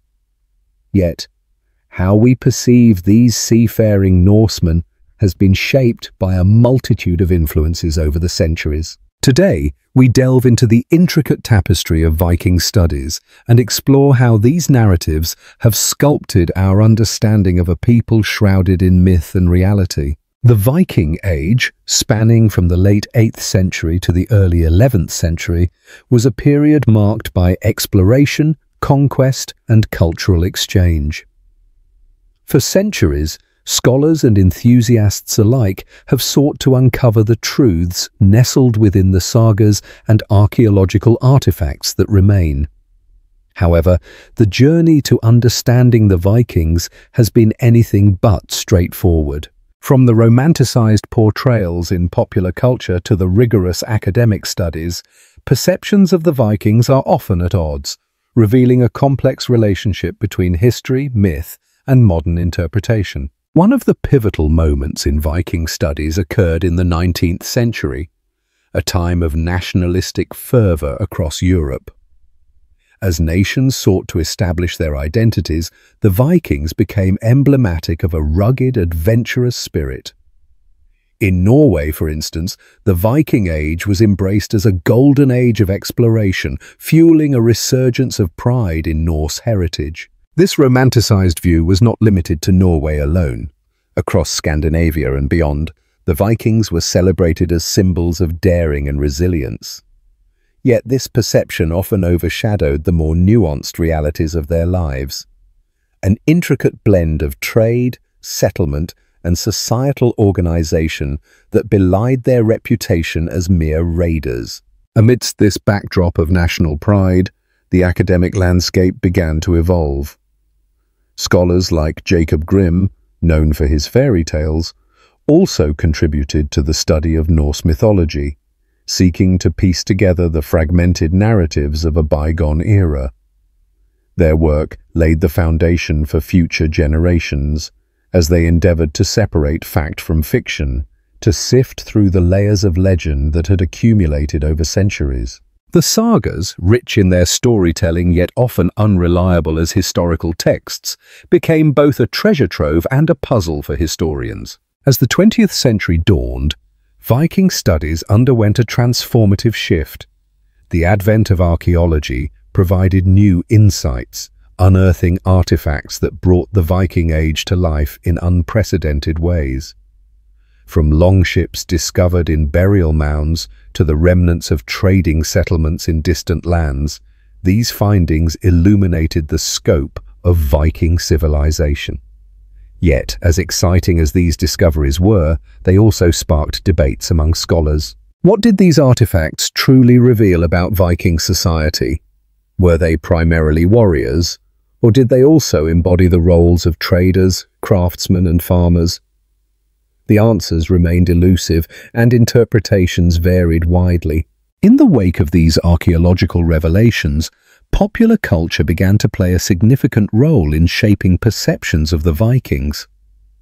The 1958 film The Vikings, starring Kirk Douglas and Tony Curtis, introduced a new generation to the allure of Norse mythology and the Viking ethos.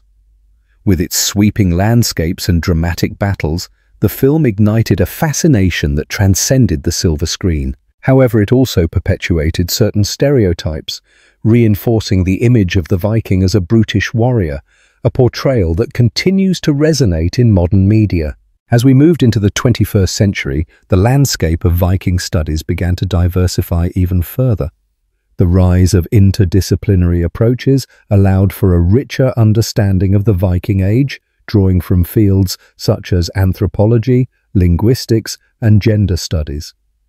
Scholars began to question the traditional narratives that had dominated the field, seeking to give voice to those who had been marginalized in historical accounts. Women, for instance, who played vital roles in Viking society, were often relegated to the sidelines of history. New research has illuminated their contributions, showcasing the complexity of Viking life beyond the battlefield. Yet, the impact of popular culture cannot be overstated. Television series like Vikings and The Last Kingdom brought the saga of these seafaring Norsemen into homes around the world. While they succeeded in sparking interest and prompting discussions about Viking history, they also raised questions about historical accuracy. How much of what we see on screen aligns with the reality of the Viking Age? The line between fact and fiction has become increasingly blurred as audiences grapple with the allure of dramatization versus the rigor of scholarly research. As we navigate through this labyrinth of perception, it is crucial to recognize the role of modern technology in reshaping Viking studies. Digital humanities have opened new avenues for research, allowing scholars to analyze vast amounts of data, from runic inscriptions to burial practices. Virtual reconstructions of Viking settlements provide immersive experiences that transport us back in time, enabling a deeper understanding of their world. This intersection of technology and scholarship has sparked a renewed interest in Viking history, inviting a diverse audience to engage with the past in innovative ways. However, the impact of Viking studies extends beyond academia and popular culture. The romanticization of the Viking Age has implications for contemporary discussions about identity, nationalism, and cultural heritage. In some regions, the Viking legacy has been co-opted by movements that seek to promote a singular vision of heritage, often at the expense of marginalized voices. This phenomenon raises critical questions. Who gets to claim the Viking legacy? How do we reconcile the varied interpretations of this history in a multicultural world? As we reflect on the journey of Viking studies, it becomes evident that our understanding of the Vikings is a living narrative, ever evolving as new discoveries are made and fresh perspectives emerge. The interplay between myth and reality continues to shape our perceptions, reminding us that history is not a static entity, but a dynamic conversation.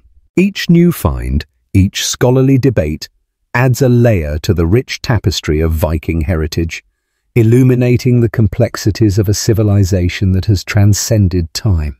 In the end, the Vikings remain a source of fascination, a testament to the enduring power of storytelling.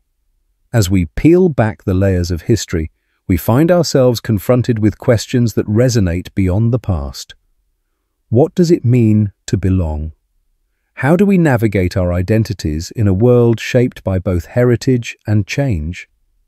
The legacy of the Vikings serves as a mirror, reflecting not just their stories, but also our own, as we strive to understand the threads that connect us through time. Through the lens of Viking studies, we embark on an exploration of our shared humanity, one that invites us to reconsider the narratives we hold dear and the histories we choose to tell. Have you ever wondered how a simple piece of paper, adorned with lines and symbols, could ignite a treasure hunt or inspire an epic quest? Maps have been more than just tools for navigation. They have served as gateways to adventure, mystery, and even mythology throughout the ages. From ancient parchment to digital screens, the allure of maps has captured the imagination of countless generations. Today, we embark on a journey to explore the map in popular culture, myths and media, revealing how these intricate designs have shaped our stories, dreams, and even our perceptions of reality. Imagine a world where the mere mention of a map sends shivers down the spine, where the promise of hidden treasure sparks a fire in the heart. Such is the power of maps in popular culture. They hold secrets, beckoning the bold and the curious to unveil the unknown. Think back to Robert Louis Stevenson's classic tale, Treasure Island. The moment young Jim Hawkins discovers the fabled treasure map, a tale unfolds that intertwines adventure, betrayal, and the pursuit of fortune. This narrative has become a cornerstone of literature and has permeated our collective consciousness, reinforcing the notion that maps are not just guides, but keys to unlocking the extraordinary. Yet the influence of maps extends far beyond literature. Visual media has taken the concept of mapping and transformed it into a dynamic storytelling device. Consider the iconic opening sequence of Game of Thrones, where the map of Westeros unfurls before our eyes, setting the stage for a conflict that spans continents and characters. This animated map does more than orient the viewer. It immerses us in a world where every mountain, river, and castle is steeped in history, politics, and intrigue. The map becomes a character in its own right, guiding us through the treachery and alliances that define the Seven Kingdoms. As we delve deeper into the realm of maps, we encounter an intriguing phenomenon: the mythos surrounding them. Legends often arise from the stories told by cartographers and explorers, where the lines on a map are imbued with tales of adventure and danger. The stories of lost cities, like El Dorado or Atlantis, are often intertwined with the allure of maps that promise discovery. These myths inspire not only explorers but also filmmakers and writers who weave these narratives into their works. The map becomes a symbol of hope, inviting us to chase the impossible, to believe that something extraordinary lies just beyond the horizon. In video games, the map is a vital component that shapes the player's experience. Titles like The Legend of Zelda and the Elder Scrolls series invite players to traverse vast worlds, each marked by intricately designed maps that hint at quests, secrets, and dangers lurking in every corner. These digital maps are not merely tools for navigation, they serve as a canvas for storytelling, encouraging exploration and engagement. Players become cartographers in their own right, marking their journeys and uncovering the rich lore embedded in the landscapes they traverse. The significance of maps in popular culture also lies in their ability to reflect societal values and aspirations. For instance, the idealized maps of utopian societies often featured in science fiction literature, such as in Ray Bradbury's Fahrenheit 451, reveal the underlying desires and fears of a civilization.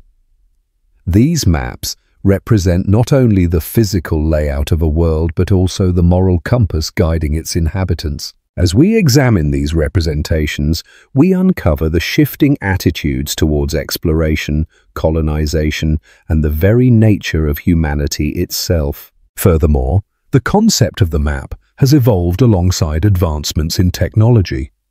The rise of digital mapping tools has transformed how we perceive geography and navigate our world. Applications like Google Maps and Waze have democratized access to navigation, allowing anyone with a smartphone to explore the globe.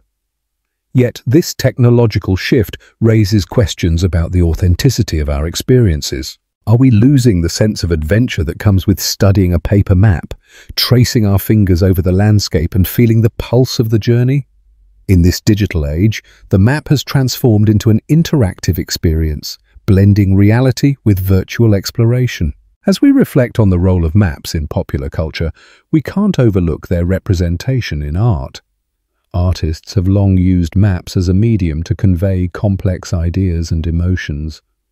From the surreal landscapes of Salvador Dalí to the intricate cartographic designs of M.C. Escher, maps have served as powerful symbols of human ambition, imagination, and the quest for understanding. These artistic interpretations invite us to question the boundaries of reality, encouraging us to view the world through a different lens, one where the map acts as a metaphor for our desires, fears, and dreams. The adventure wouldn't be complete without acknowledging the darker side of mapping.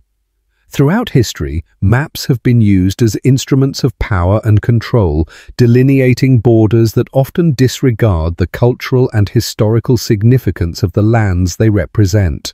This manipulation of geography has led to conflict, displacement, and a sense of loss among communities. Popular culture often grapples with these themes, portraying maps that signify not just exploration, but also colonization and conflict. Films like Avatar and stories like The Last of Us explore the consequences of mapping, reminding us that every line drawn has a story and a cost. As we continue our exploration, we encounter the enduring fascination with treasure maps in contemporary media. The trope remains a staple in adventure films and novels, captivating audiences with the thrill of the chase. The recent resurgence of the treasure hunting genre, exemplified by franchises like National Treasure, demonstrates how the allure of maps continues to thrive. These narratives invite us to join the protagonists on their quests, igniting our imaginations and reminding us of the timeless desire to uncover the hidden. In this age of information where knowledge is at our fingertips, the allure of maps persists. They invite us to dream, to explore, and to venture beyond the familiar. Whether in literature, film, video games, or art, maps serve as conduits for our imagination, bridging the gap between reality and fantasy. They remind us that the world is vast, filled with mysteries waiting to be uncovered, urging us to take that first step into the unknown. The journey through the world of maps in popular culture reveals a tapestry woven with myth and reality, adventure and caution. As we close this chapter, we are left with the understanding that a map is not merely a representation of geography, it is a reflection of our collective human experience. It embodies our aspirations, our fears, and our unending quest for discovery. So, the next time you find yourself holding a map, whether digital or paper, take a moment to appreciate the stories it holds. For within those lines and symbols lies a world of adventure waiting for you to explore. Imagine standing on the edge of a vast and uncharted ocean, the salty breeze whipping through your hair and the horizon stretching endlessly before you. Ships bob on the waves, each sailing vessel a testament to human ambition and the unquenchable thirst for discovery. At the turn of the 15th century, two remarkable men set their sights on the New World. Yet, their legacies would unfold in strikingly different ways. This is the story of Christopher Columbus and Leif Erikson, two explorers whose journeys would capture the imagination of generations, but whose tales are often told in stark contrast. The name Christopher Columbus resonates through history, a figure often credited with discovering America in 1492. This narrative, however, is more complex than it appears at first glance. Columbus was not the first European to set foot on the American continent. That honor belongs to Leif Erikson, a Norse explorer who nearly 500 years earlier landed on the shores of what is now Newfoundland in Canada. Erikson's expedition is a story of daring and exploration, yet it has been overshadowed by the dramatic tales of Columbus, whose voyages ushered in an age of European colonization in the Americas. Who then deserves the title of the true discoverer of America? And what does it mean to discover a land already inhabited by millions? These questions linger in the air as we delve into the lives of these two extraordinary figures, exploring the competing legacies they left behind. Leif Erikson, the son of the famous Viking explorer Erik the Red, grew up amidst tales of adventure and exploration. Born around the year 970 in Greenland, Leif's roots were steeped in a culture that revered the sea and the unknown. As a young man, he listened to stories of lands far to the west, told by traders and explorers who spoke of rich forests, abundant wildlife, and promising new territories. The call of the unknown was irresistible. With a crew of 35 men, Leif set sail on a journey that would change his life forever. The year was around 1000 AD when Leif and his crew reached the shores of Vinland, a land teeming with resources and possibilities. The exact location of Vinland has been debated by historians for centuries, but many believe it to be the area around modern-day Newfoundland. There, they encountered native peoples, whom they referred to as the Skrælings. The Vikings traded with these indigenous people, sharing goods and stories, but the encounter was not without its conflicts. Tensions flared, and the Vikings faced challenges that would ultimately lead them to abandon their settlements. Leif's journey was remarkable, a testament to the Norse spirit of exploration, yet it slipped into obscurity, overshadowed by the arrival of Columbus centuries later. Fast forward to the late 15th century, when the world was undergoing significant transformation. Europe was on the cusp of the Renaissance, a period marked by renewed interest in science, art, and exploration. Amidst this backdrop, Christopher Columbus, an Italian navigator, sought to secure his place in history. Driven by a vision of finding a new route to Asia, Columbus proposed a daring plan: to sail westward across the Atlantic Ocean, confident that he would reach the riches of the East. In 1492, with the backing of the Spanish crown, Columbus embarked on his first voyage, his sights set on glory. Columbus's journey was fraught with peril. The Atlantic was a vast and unpredictable expanse, and his ships, the Nina, the Pinta, and the Santa Maria, were ill-equipped for the challenges that lay ahead. Yet, against the odds, after weeks at sea, he spotted land. The excitement was palpable. But as Columbus and his crew stepped ashore, they found not the fabled riches of Asia, but an entirely new world, one inhabited by indigenous peoples with their own rich cultures and histories. Columbus's encounters with the natives of the islands he visited were complex. Initially, he described them as friendly and welcoming, but as his expeditions continued, his actions grew more exploitative. The quest for gold and resources became paramount, and the consequences for the indigenous populations were devastating. Columbus's arrival marked the beginning of a dark chapter in history, one characterized by colonization, conquest, and the profound disruption of native societies. As Columbus's voyages continued, the narrative of his legacy began to take shape. He was hailed as a hero, a brave explorer who had opened the door to the Americas for Europe. Statues were erected in his honor, and his name became synonymous with discovery. But the reality of his actions was far more complicated. The impact of Columbus's voyages rippled across the Atlantic, leading to the widespread colonization of the Americas and the tragic consequences for its original inhabitants. In stark contrast, Leif Erikson's legacy remained largely forgotten for centuries, overshadowed by the more sensational tales of Columbus. The Viking exploration of North America was relegated to the margins of history, a footnote in the grand narrative of European exploration. Yet the truth is that Leif's journey represented a different kind of exploration, one characterized by trade, cultural exchange, and a more tempered interaction with the indigenous peoples. As we reflect on the legacies of these two explorers, we must grapple with the complexities of their stories. Columbus is often celebrated for his daring and navigational skills, yet his actions brought untold suffering to countless individuals.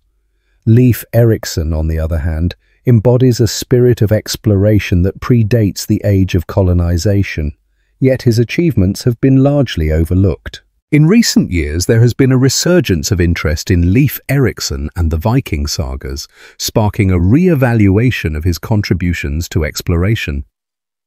Schools and communities have begun to celebrate Leif's journeys, recognizing that history is not a simple tale of heroes and villains, but a tapestry woven from the experiences of many.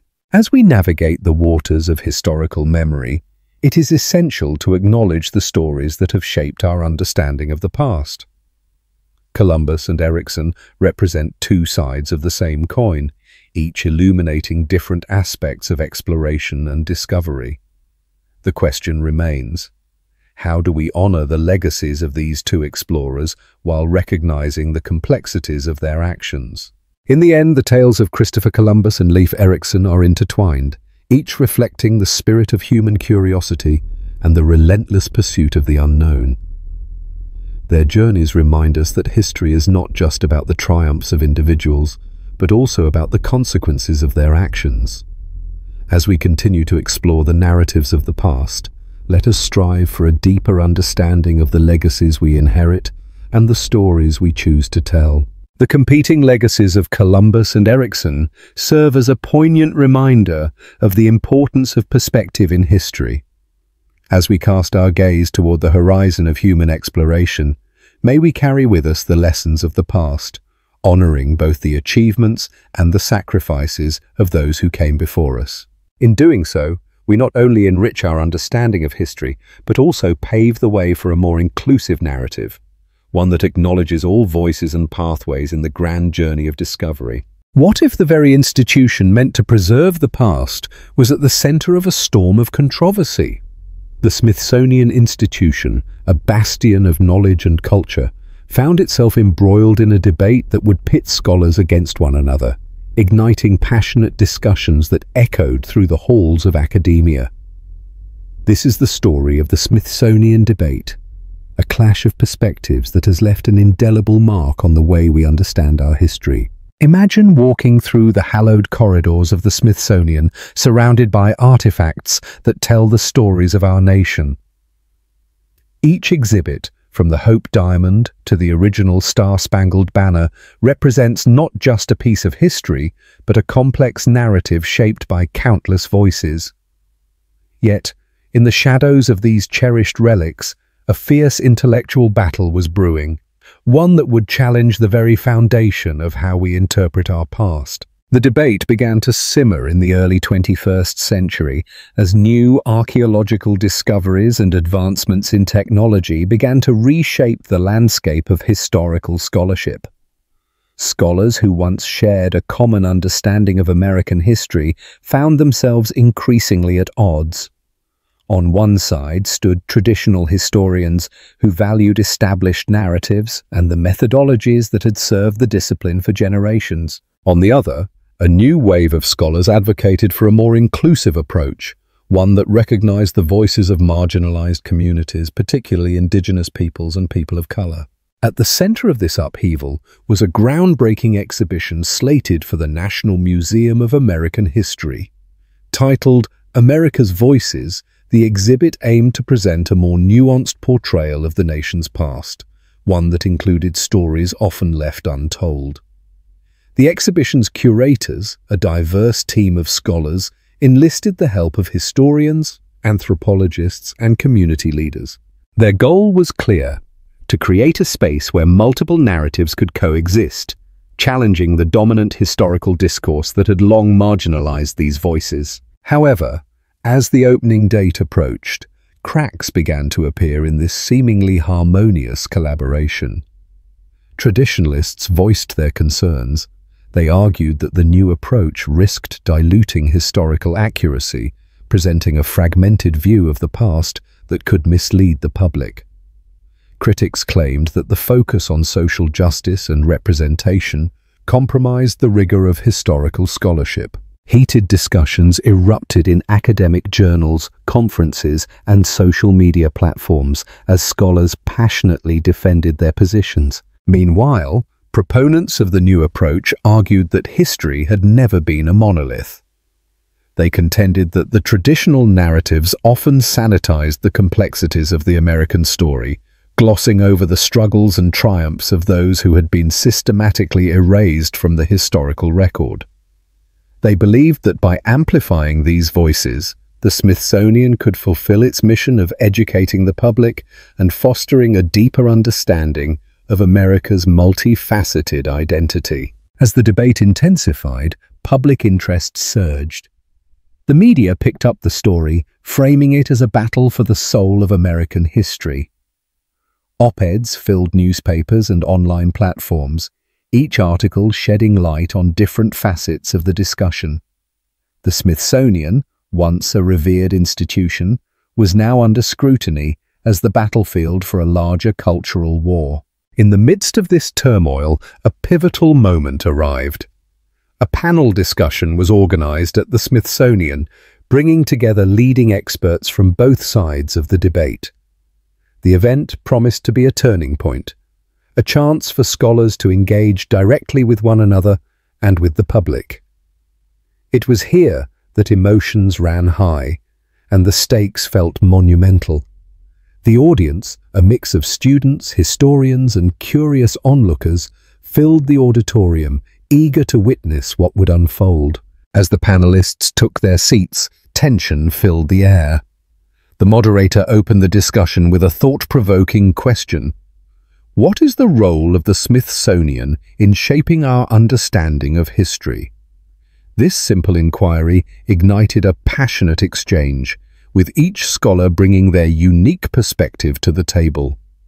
Traditionalists emphasized the importance of preserving established narratives, while advocates for inclusivity argued for a broader understanding that embraced diversity. Throughout the discussion, personal stories emerged. A historian shared her journey of uncovering the history of her indigenous ancestors, emphasizing the pain of erasure and the importance of reclaiming those narratives. In contrast, a traditionalist scholar recounted his dedication to preserving the legacy of pivotal figures in American history, arguing that these stories should not be overshadowed by newer interpretations. As voices rose and tempers flared, it became clear that the debate had transcended academia. It was a reflection of the societal struggles for recognition and justice. Outside the auditorium, the debate sparked grassroots movements. Community organizations began organizing events and workshops, using the Smithsonian's platform as a springboard for dialogue. People from diverse backgrounds gathered to share their stories, creating a tapestry of experiences that enriched the conversation. The Smithsonian, initially seen as a monolithic authority, became a facilitator of public discourse, inviting voices that had long been silenced. As the exhibition America's Voices finally opened, it stood as a testament to the rigorous discussions that had taken place. The curators had worked tirelessly to strike a balance between honoring traditional narratives and integrating new perspectives. Visitors were greeted with multimedia displays, oral histories, and interactive exhibits that invited them to engage with the complexities of American history. The exhibit became a microcosm of the debate itself, a space where diverse stories could coexist and challenge one another. Yet, even as the exhibition drew acclaim from many, it also faced backlash. Critics argued that certain narratives were still underrepresented, and debates continued to rage on within the walls of academia. Scholars found themselves navigating a landscape of evolving definitions of truth and representation, grappling with the implications of their work in a rapidly changing world. In the years that followed the Smithsonian debate, the institution embraced its role as a dynamic participant in the ongoing dialogue about history. New exhibitions continued to emerge, each one a reflection of the complexities of American identity. The debates that once divided scholars began to evolve into collaborative efforts, as interdisciplinary teams worked together to create exhibits that honored both established research and the voices of the marginalized. Ultimately, the Smithsonian debate became a pivotal moment in the evolution of historical scholarship. It challenged scholars to reconsider their methodologies, encouraging them to engage with the public in meaningful ways. The institution, once seen as a guardian of the past, redefined its mission to become a catalyst for dialogue, understanding, and healing. As we reflect on this chapter of history, we are reminded that the past is not a fixed entity. It is a living tapestry, woven from countless threads of experience and perspective. The Smithsonian debate serves as a powerful reminder that our understanding of history is ever-evolving, shaped not just by the artifacts we preserve, but by the stories we choose to tell and the voices we choose to amplify. In the end, the pursuit of truth is not merely an academic endeavor. It is a collective journey that invites us all to participate in the rich narrative of our shared humanity. A chill wind sweeps across the rugged landscapes of Iceland, where ancient tales are woven into the very fabric of the land. Picture this: a world of fierce warriors, cunning kings, and treacherous voyages, all etched into the memory of a people who have long since vanished. What if I told you that the echoes of these stories resonate today, drawing us into a complex tapestry of history and myth? This is the realm of the Icelandic Sagas, a treasure trove of narrative that blurs the lines between memory and myth. The sagas, written in the 13th century but rooted in earlier oral traditions, are more than just stories. They are the lifeblood of Icelandic identity. They recount the lives of Norse settlers, their triumphs and their tragedies, encapsulating the harsh realities of life in a land where survival was never guaranteed. But were these tales based on actual events, or are they simply the fabrications of a creative mind? This question has captivated scholars and enthusiasts alike for centuries. As we delve deeper into the sagas, we encounter figures like Egil Skallagrimsson, a poet and warrior whose life was marked by both brilliance and brutality. His saga reveals the intricate interplay of honor, revenge, and the quest for legacy. Egil's story is not merely a recounting of events. It is a vivid exploration of the values that shaped a society. The sagas often reflect the moral dilemmas faced by their characters, inviting us to ponder the very nature of humanity. Consider the saga of Njal, a tale steeped in themes of fate and friendship. It tells of Njal and his friend Gunnar, whose lives become intertwined in a web of conflict and betrayal. As we follow their journey, we are drawn into the complexities of loyalty and the consequences of vengeance.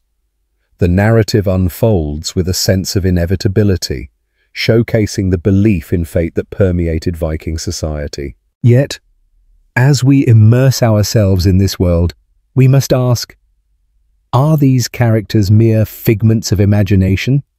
Or do they represent real individuals whose lives have been immortalized through storytelling? The authors of the sagas were not just chroniclers but artists who wielded words with the precision of a sword. Their narratives are rich with symbolism and allegory, creating layers of meaning that invite interpretation. For example, the landscape itself often serves as a character in these tales. Vast mountains, treacherous seas, and the ever-present threat of volcanic eruptions are not just backdrops, they are integral to the saga's themes of struggle and resilience. The land molds the people, and in turn, the stories shape the identity of the land and its inhabitants. Yet, the origin of these sagas raises eyebrows. Were they preserved faithfully, or have they morphed over time, each retelling adding a new brushstroke to an already complex canvas? Scholars debate the extent to which the sagas reflect historical truth versus literary embellishment. The lack of contemporary records from the Viking Age complicates this quest for authenticity. As we sift through the layers of history, we find ourselves at a crossroads where fact and fiction converge. Throughout the centuries, these narratives have been a source of fascination for historians, anthropologists, and even casual readers seeking to understand the Norse psyche. The sagas offer insights into the values and beliefs of the Viking Age, revealing a culture that revered bravery, cunning, and loyalty. But they also reflect the vulnerabilities of human nature, the struggle against fate, the thirst for vengeance, and the quest for redemption. The Icelandic Sagas have also sparked a resurgence of interest in Norse mythology, breathing new life into ancient beliefs that have long been relegated to the shadows of history. The gods and goddesses of the Norse pantheon are depicted in these stories, often embodying the very ideals and flaws of humanity. Take, for instance, the tale of Thor, the thunder god, whose strength is matched only by his impulsiveness. In the sagas, Thor is not a distant deity but a relatable figure, reminding us that even gods grapple with their own imperfections.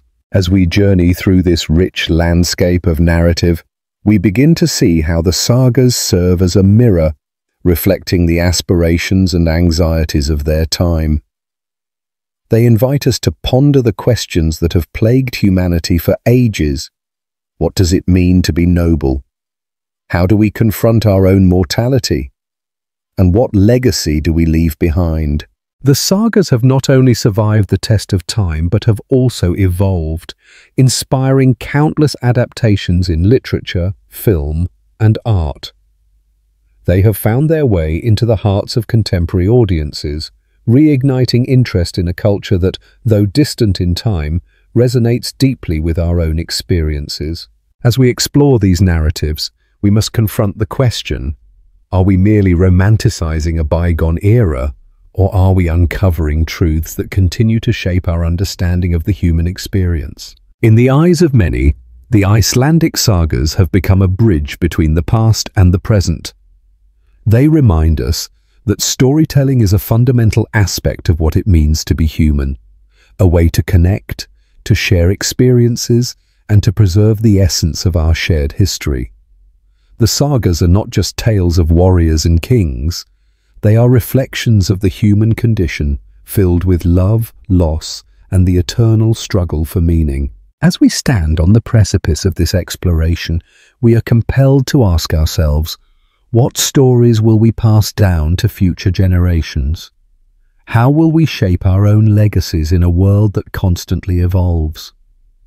The sagas of Iceland may have begun in a time long past, but their lessons are timeless, urging us to remember, to reflect, and to share our own narratives. So, as we conclude this chapter of our journey into the Icelandic sagas, let us carry with us the echoes of these ancient tales.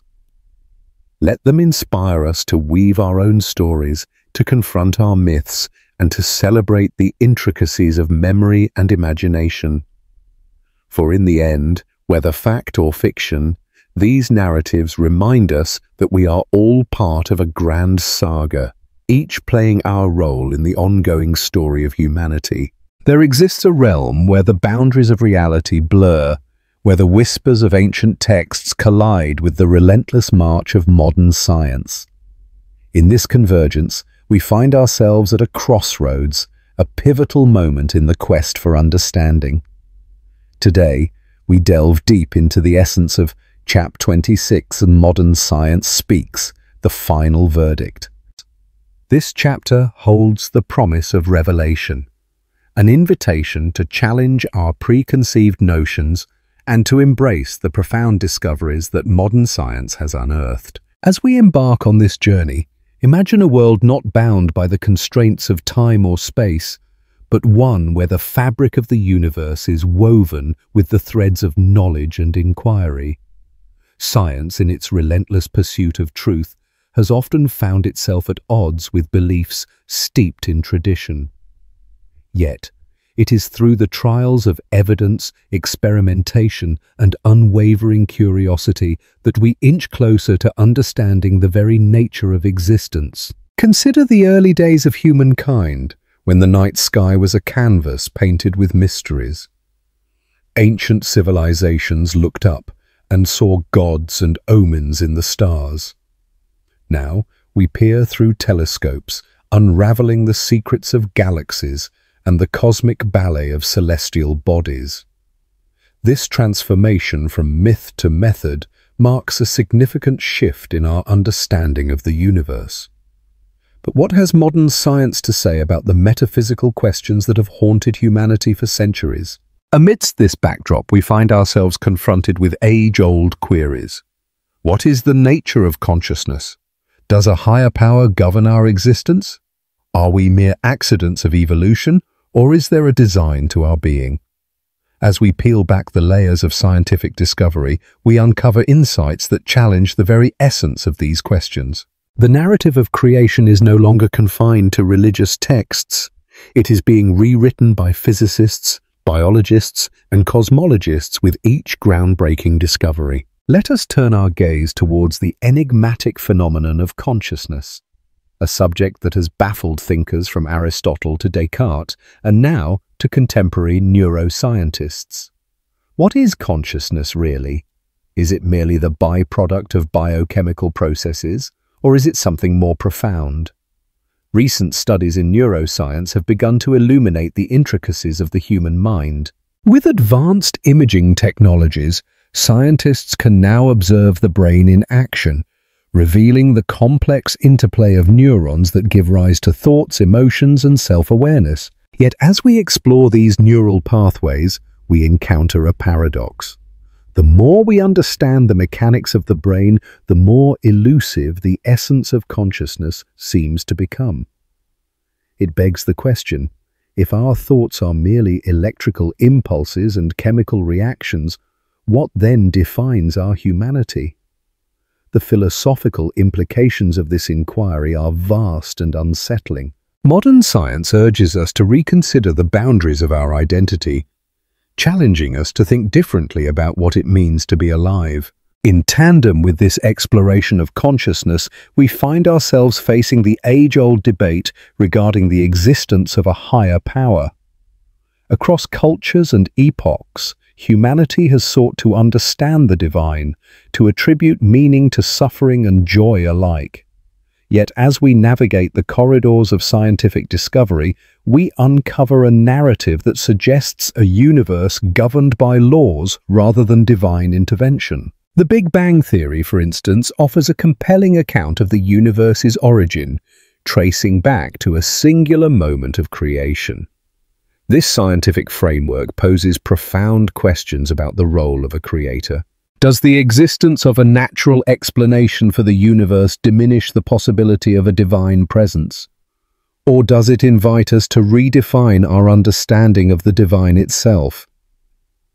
As we delve deeper into cosmology, we find that the universe is a place of astonishing order and complexity, governed by forces we are only beginning to comprehend.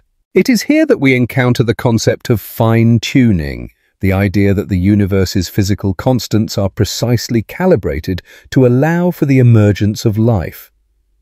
This delicate balance raises intriguing questions. Is this mere coincidence, or does it suggest an intelligent designer behind the scenes? Modern science does not shy away from these inquiries. Rather, it embraces them, propelling us into philosophical debates that have persisted for millennia.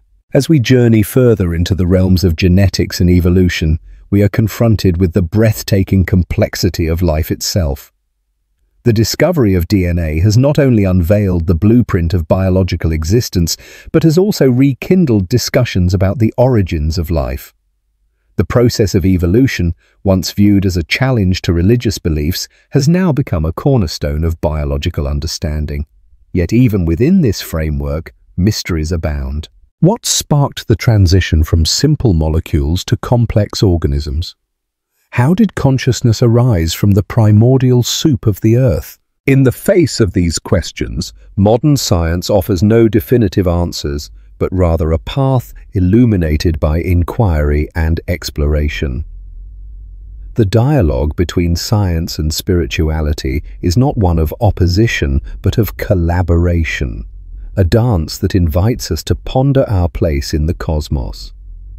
Each discovery raises new questions, propelling us into uncharted territory. The more we learn, the more we realize how much remains unknown. At this juncture, it is essential to acknowledge the role of skepticism in the scientific process.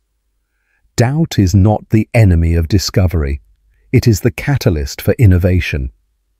As we scrutinize theories and challenge assumptions, we cultivate a culture of inquiry that drives progress.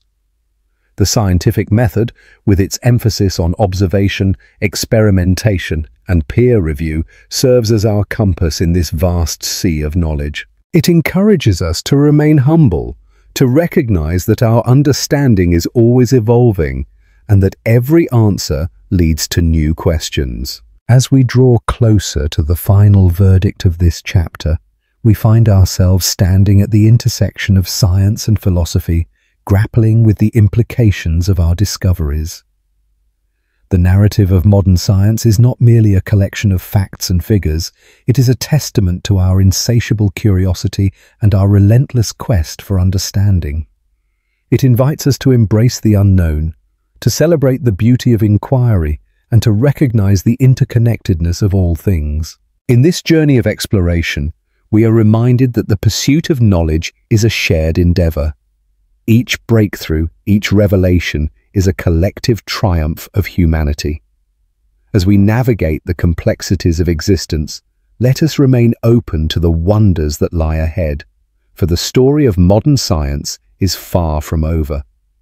It is an evolving narrative, one that continues to unfold with each passing day, beckoning us to delve deeper, to question boldly, and to embrace the mystery of life itself. As we conclude this chapter, we are left with more questions than answers, a testament to the enduring spirit of inquiry that defines our species. The final verdict of modern science is not a conclusion, but an invitation, a call to explore, to seek, and to marvel at the intricacies of the universe. It is a reminder that every discovery is but a stepping stone on the path to understanding, a journey that unites us all in our quest for truth. And so, we forge ahead, with minds wide open and hearts filled with wonder, ready to embrace the next chapter of this extraordinary tale. What if I told you that long before Columbus sailed the ocean blue, a group of Norse explorers made their way to the shores of North America? They called this place Vinland, and it was a land of opportunity, adventure, and perhaps untold stories. Today, we embark on a journey through the alternate histories of Vinland, a realm of possibilities that could have reshaped not only the Americas but the very fabric of our world. Picture this. It's the year 1000 AD. Leif Erikson, a daring Norse explorer, stands on a rugged coastline, gazing out at the vast expanse of the Atlantic Ocean. The air is crisp, filled with the salty tang of the sea, a world away from his homeland of Greenland. As he sets foot on this fertile land, the whispers of potential fill the air. What if the Norse had established a lasting settlement here? What if Vinland had flourished into a thriving society, altering the course of history? Imagine a scenario where the Vikings, skilled seafarers and traders, successfully established trade routes with indigenous peoples. Instead of a brief encounter, envision a vibrant exchange of culture, technology and resources, a mingling of Norse and Native American customs that could have led to a new hybrid society. The Norse, with their advanced shipbuilding techniques, could have introduced innovations in agriculture and navigation, while the indigenous peoples shared their knowledge of the land, fostering a deep mutual respect. As we delve deeper into this alternate reality, let's consider the implications of a successful Norse settlement. The establishment of a town could lead to a flourishing economy, drawing settlers from across the Norse world. Picture villages filled with wooden longhouses, bustling marketplaces, and the sounds of laughter mingling with the cries of seagulls. This community, a melting pot of cultures, could have become a beacon of trade between the old world and the new. But what if this settlement had not just survived, but thrived? The Norse would have had to navigate the complexities of diplomacy with various indigenous nations. The potential for conflict would loom, yet so would the opportunity for alliances. Think of the tales that could have emerged from these interactions: shared festivals, intermarriages, and trade agreements that would intertwine the fates of two very different worlds. Fast forward a few generations. As the Norse settlers adapt to their new environment, they begin to interweave their traditions with those they encounter.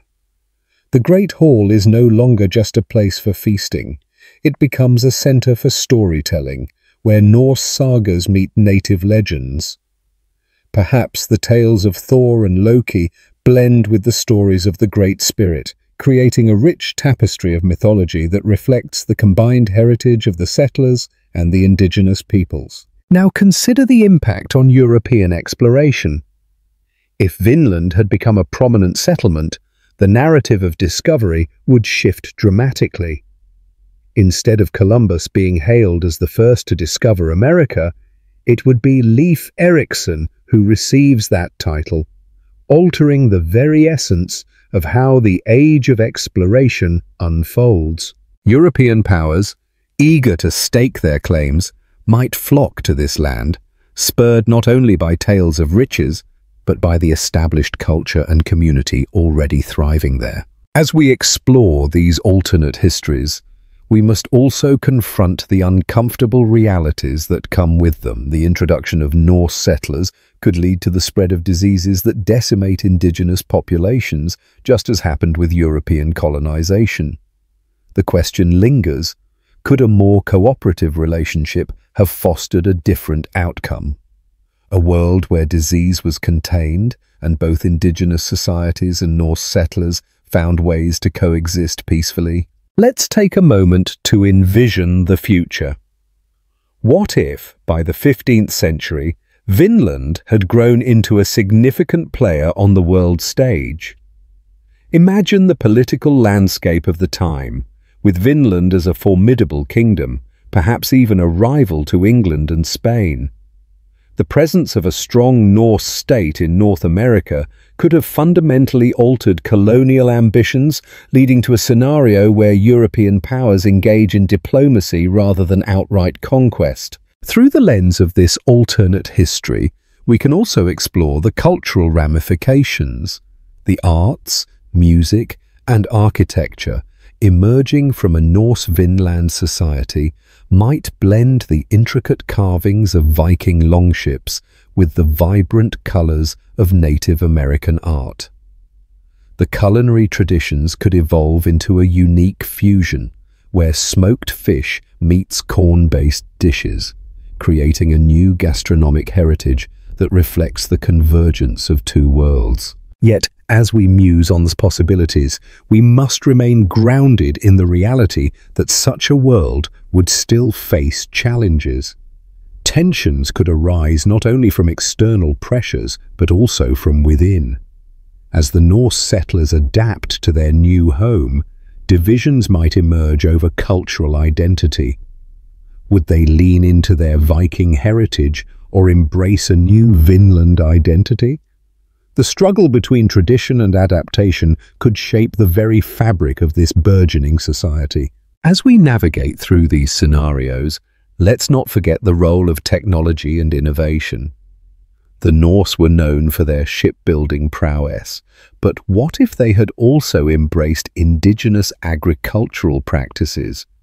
The introduction of new farming techniques could lead to unprecedented agricultural success, allowing Vinland to become a breadbasket for the continent. Imagine vast fields of crops, thriving communities, and a strong economy that could withstand the test of time. Now, let's cast our gaze towards the global implications of this alternate Vinland. If Norse settlers had established a foothold, the course of global trade could shift dramatically. Instead of the Columbian exchange, we could witness the Vinland exchange, where goods, ideas and cultures flow freely between Europe, Africa and the Americas. The interconnectedness of these societies might lead to an earlier onset of globalization, reshaping trade networks and perhaps even leading to earlier advancements in science and philosophy. As we reach the twilight of our exploration, let's ponder the legacy of Vinland. In this alternate history, the stories of the Norse would not fade into obscurity. Instead, they would evolve into a rich narrative of resilience and adaptability. The triumphs and tribulations of this society could inspire generations, becoming a testament to the power of collaboration and cultural exchange. What becomes of Vinland in this alternate history? Perhaps it serves as a reminder that history is not merely a linear path, but a vast landscape of possibilities. With every decision made, every encounter forged, an entire world hangs in the balance. As we reflect on what could have been, let us carry forward the lessons learned from this imagined past, a past where Vinland thrived, a past that beckons us to consider the power of connection and the beauty of coexistence. As we conclude our journey through the alternate histories of Vinland, we are left with a question that resonates deeply. How would our world look today if the Norse had truly claimed their place in the Americas? What stories would we tell? What legacies would we honor?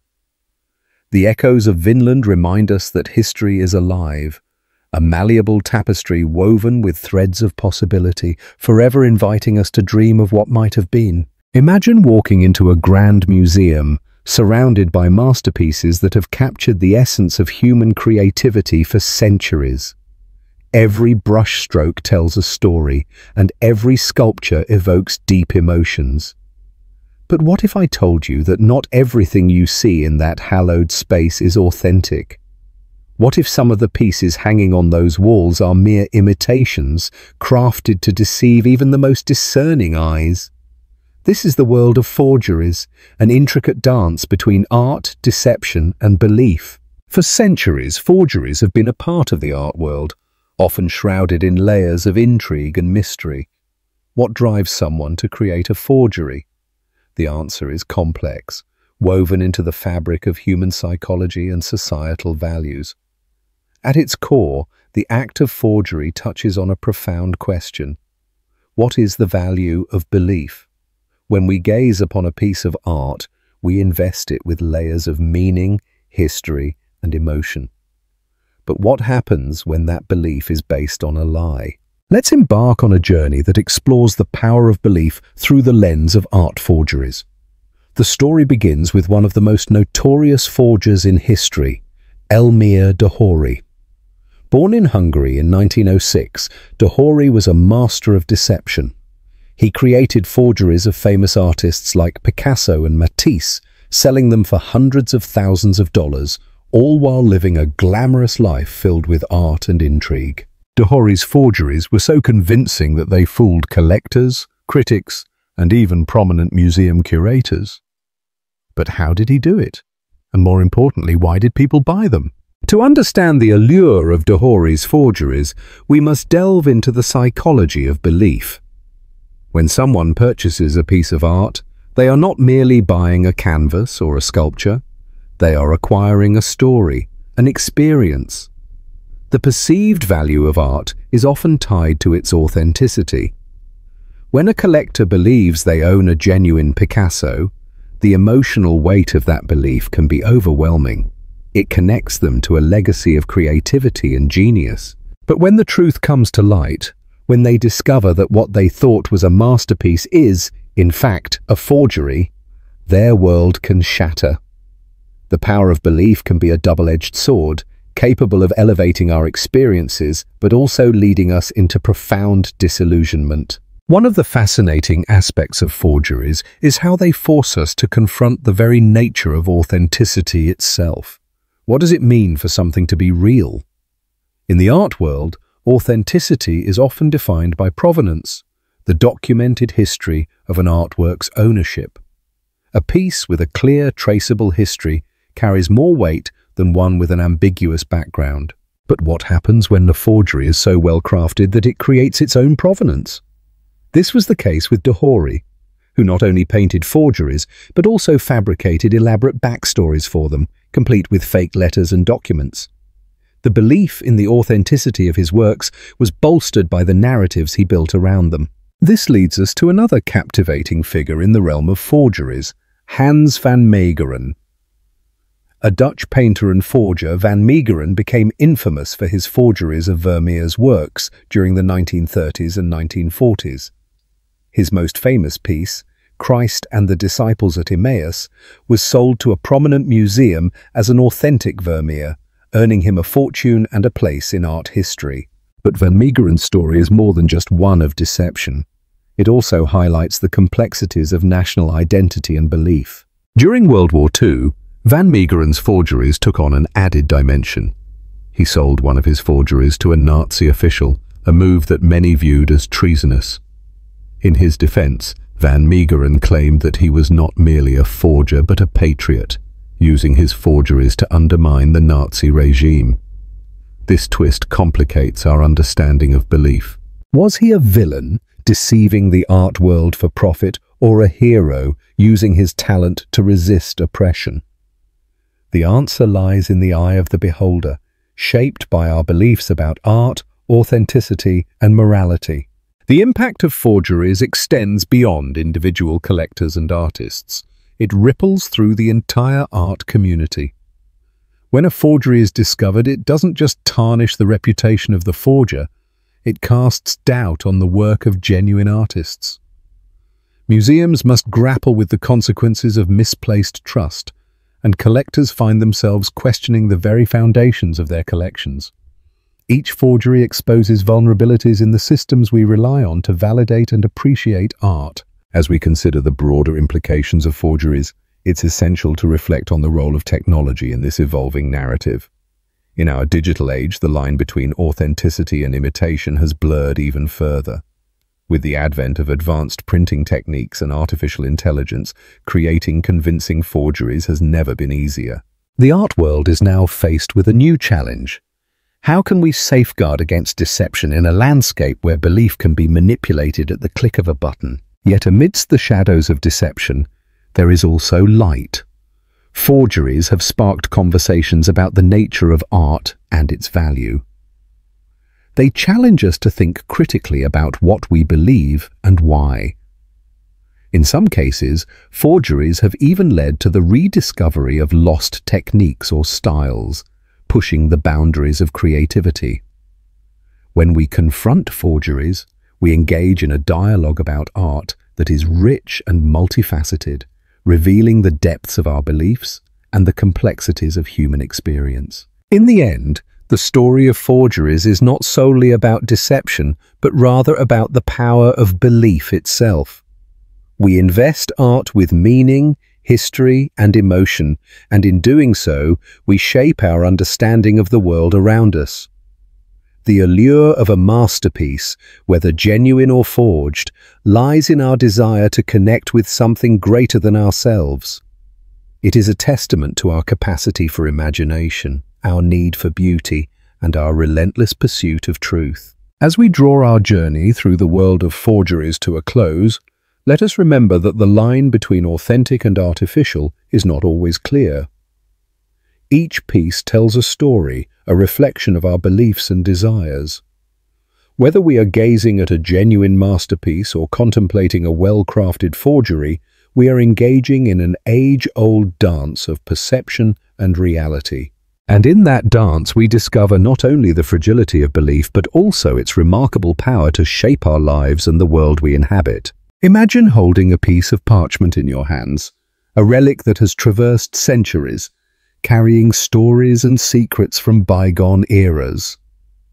Today, we embark on a journey through the intricate world of maps, focusing on an extraordinary artifact known simply as Chap 29. This map, though seemingly an ordinary representation of landscapes and territories, is so much more than that. It serves as a portal into the past, a key to understanding the evolution of our perceptions of the world, and a reflection of humanity's eternal quest for exploration. As we delve deeper into Chap 29, we must first ask ourselves, what is a map? Traditionally, maps have been tools of navigation and orientation. They guide us through uncharted territories, helping us to connect distant lands and cultures. Yet, this particular map transcends its functional role. It embodies the hopes, dreams, and sometimes the delusions of those who created it. With every stroke of ink, the cartographer's intentions and understanding of the world are etched into the very fabric of the page. Chap 29 is a prime example of this phenomenon. Created during a period of intense exploration and discovery, this map captures a unique moment in history. The year was 1592, a time when the age of discovery was in full swing. European powers were racing to chart the globe, driven by ambition, curiosity, and a desire for wealth. The world was vast and largely unknown, and each new coastline or mountain range discovered was an opportunity for glory. The map reflects this spirit of exploration, illustrating not just the physical geography of the land, but also the cultural and political dynamics at play. Its creators were not merely depicting land, they were crafting narratives. Each contour, every place name, tells a story of conquest, trade, and sometimes conflict.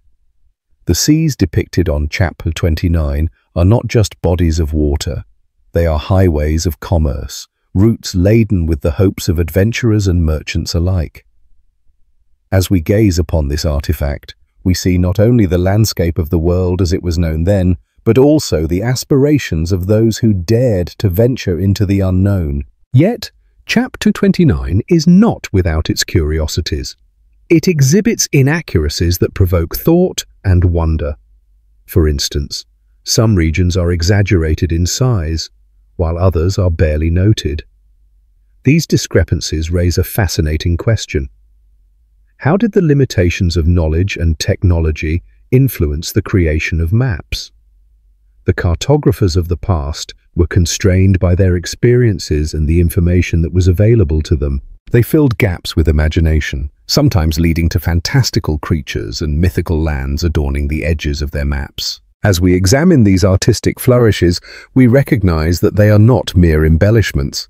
They are reflections of the fears and fantasies that haunted the minds of those who lived in times of uncertainty. The sea monsters depicted on Chap 29 symbolize the dangers that lay beyond the horizon, while the mythical lands represent the uncharted territories of human imagination. A map like Chap 29 invites us to reflect on how our understanding of the world has evolved. Today, as we navigate our lives with GPS and digital maps, it is easy to take for granted the precision and accuracy we have at our fingertips. Yet, the legacy of maps like Chap 29 persists. They remind us of a time when the world was a tapestry of mystery waiting to be unraveled.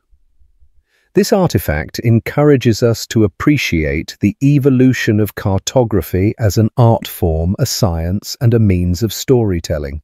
But what of the map's relevance today? In an age where information is abundant and readily accessible, does Chap 29 hold any value beyond mere curiosity? The answer is a resounding yes. As we explore the significance of this artifact in contemporary times, we uncover layers of meaning that resonate with our modern experience. Maps are not just tools for navigation, they shape our understanding of identity, culture, and belonging. They influence the way we perceive borders and territories, and they can even reflect societal values. A map can tell us how a nation sees itself and how it wishes to be seen by others. In this light, Chap 29 serves as a historical document that allows us to ponder the implications of cartography on our sense of self and place in the world. Moreover, Chap 29 speaks to the enduring human spirit of exploration. As we stand on the shoulders of our ancestors, we are inspired by their boldness to venture into the unknown. This map is a testament to the belief that the world is worth exploring, a sentiment that still resonates today. The thrill of discovery continues to drive us, whether we are hiking untraveled trails, diving into the depths of the ocean, or exploring the vastness of space. As we reflect on the significance of Chap 29, we must also acknowledge the challenges that come with our ever-expanding knowledge. In an era of globalization, the lines that once divided nations have become blurred, and the map itself is a living document, constantly evolving. The rise of digital mapping technologies has transformed the way we interact with geography, allowing us to visualize our world in real time. Yet amidst this technological advancement, we must remember the lessons of the past. Understanding the stories behind maps like Chap 29 can help us navigate the complexities of our interconnected world. They remind us that geography is not just a backdrop to history, it is a pivotal player in the unfolding of human narratives. The map encourages us to engage with the land we inhabit, to appreciate its history, and to recognize the footprints of those who came before us. In contemplating Chap 29, we also confront the question of preservation. As we move forward in this digital age, how do we ensure that the artifacts of our past, like this map, are not lost to time? The responsibility lies with us to safeguard these historical treasures, to pass down the narratives they carry, and to foster a sense of reverence for the journey of human exploration.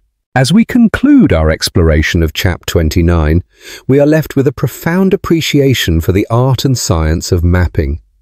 This artifact, while a product of its time, has transcended its original purpose. It invites us to ponder our place in the world, a world that is both vast and intimate, filled with stories waiting to be told. It serves as a reminder that, even today, we are all explorers in our own right, navigating the complexities of life, culture, and connection. So, the next time you unfold a map, whether it be a digital interface or a weathered piece of parchment, take a moment to reflect on the journey it represents. For within its contours lies not just geography, but the essence of humanity itself, our dreams, our fears, and our relentless pursuit of knowledge.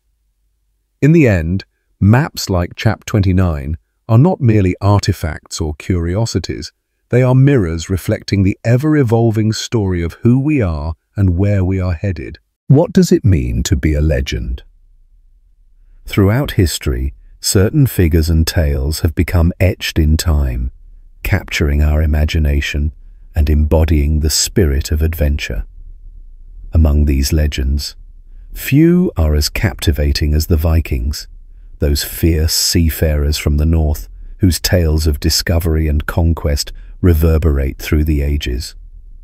They navigated uncharted waters, charted new lands, and created maps that would influence generations to come. Today, we delve into a world where legends endure, exploring how Vikings transformed our understanding of geography and discovery, and how their indomitable spirit continues to inspire explorers and dreamers alike. Picture a storm-tossed sea, waves crashing against a longship adorned with dragon-headed prows.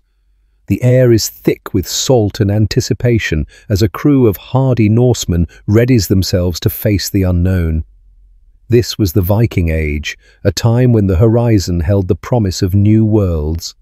But these journeys were not merely driven by conquest, they were fueled by an insatiable curiosity, a desire to explore the mysteries that lay beyond the familiar shores of Scandinavia. This is where our tale begins, amidst the swirling mists of history, with the Vikings setting sail into the great unknown. The very essence of Viking exploration was embodied in the sagas, the epic stories passed down through generations, recounting the valiant deeds of legendary figures like Leif Erikson and Bjorn Ironside. These narratives often seemed larger than life, filled with daring escapades and divine encounters. Yet they were grounded in reality. They spoke of real places, real challenges, and real discoveries. It is through these sagas that we glean insights into the Viking mindset, one that embraced both the thrill of adventure and the weight of uncertainty. Leif Erikson, often hailed as the first European to set foot in North America, exemplifies this spirit. His journey to a land he called Vinland is not just a tale of exploration, it is a testament to the Viking ability to adapt and thrive in unfamiliar territories. Imagine Erikson's crew stepping onto the shores of what is now Newfoundland, Canada, their eyes wide with wonder as they beheld lush landscapes teeming with resources. Here they encountered a new world, one that would inspire future generations of explorers. Yet the question lingers. What drove them to venture so far from home? The answer lies in the very geography of the Viking landscape. Scandinavia, a land of fjords and forests, was both a cradle and a cage.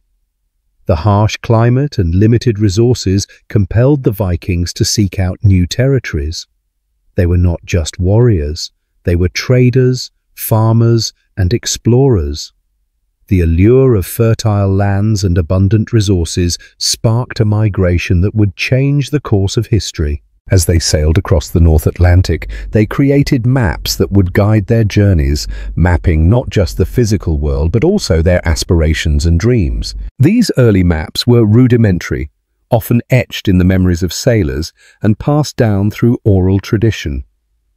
Yet they were revolutionary in their own right. The Vikings employed a unique navigational technique, using landmarks, the sun's position, and even the behavior of seabirds to guide their way. This mastery of navigation allowed them to expand their reach from the icy shores of Greenland to the bustling markets of Constantinople. Each journey added to their collective knowledge, transforming the Vikings from mere raiders into skilled navigators and traders. As we journey forward through time, we find ourselves in the midst of the Age of Discovery, a period where the Viking legacy lived on in the hearts of explorers. Centuries after the last Viking longship disappeared from the seas, the spirit of adventure endured. The maps created by the Vikings served as a foundation for future explorations, guiding figures like Christopher Columbus and Vasco da Gama as they sought new routes to distant lands. It is fascinating to consider how the threads of Viking exploration wove their way into the very fabric of global exploration, influencing those who dared to dream of new worlds. But what of the legends themselves?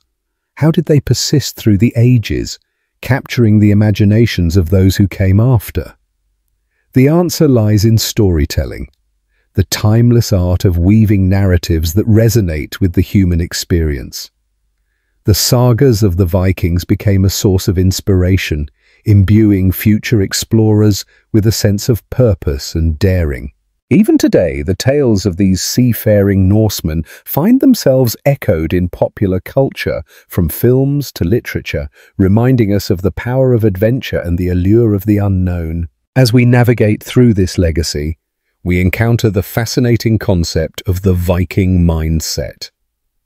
This was not merely a cultural identity, but a way of viewing the world. The Vikings embraced challenges, viewing the unknown not as a threat, but as an opportunity for growth and discovery. They understood that the journey was as important as the destination, a principle that resonates deeply with modern explorers and adventurers. In a world where boundaries are often defined by fear, the Viking spirit encourages us to push beyond our limits and explore the uncharted territories of our own lives. Yet, as we celebrate the Vikings' achievements, we must also acknowledge the complexities of their legacy. For every land they discovered, there were peoples whose lives were irrevocably altered by their arrival. The stories of conquest and colonization are intertwined with those of discovery and trade, creating a tapestry that is rich and multifaceted. To truly honor the Viking legacy, we must embrace the full scope of their history, recognizing both the triumphs and the tragedies that shaped their encounters with other cultures. In the modern era, the fascination with Vikings has only grown. From historical reenactments to academic explorations, the Viking legacy continues to captivate our collective imagination. As we uncover new archaeological findings and decipher ancient texts, we gain deeper insights into the lives of these remarkable seafarers. The allure of their adventures serves as a reminder of our own desire to explore, to question, and to discover. As we reflect on the enduring nature of Viking legends, we find a parallel in our own journeys. Each of us carries the spirit of exploration, whether it be through physical travels, intellectual pursuits, or personal growth. The maps of our own lives are often filled with unknown territories waiting to be charted. The Viking Age may have ended, but its lessons remain relevant today, a testament to the power of curiosity, resilience, and the unyielding quest for discovery. So, as we conclude this exploration of the Vikings, maps, and discovery, let us carry forward their legacy. Let us embrace the unknown with courage, navigate the storms of uncertainty, and, like the Vikings before us, chart our own paths into the vast expanse of possibility. The legends endure because they speak to the very essence of the human spirit, a spirit that yearns for adventure, for knowledge, and for the thrill of discovery. As we embark on our own journeys, may we always remember the tales of those who came before us, the Vikings whose indomitable spirit continues to guide us across the uncharted waters of our lives.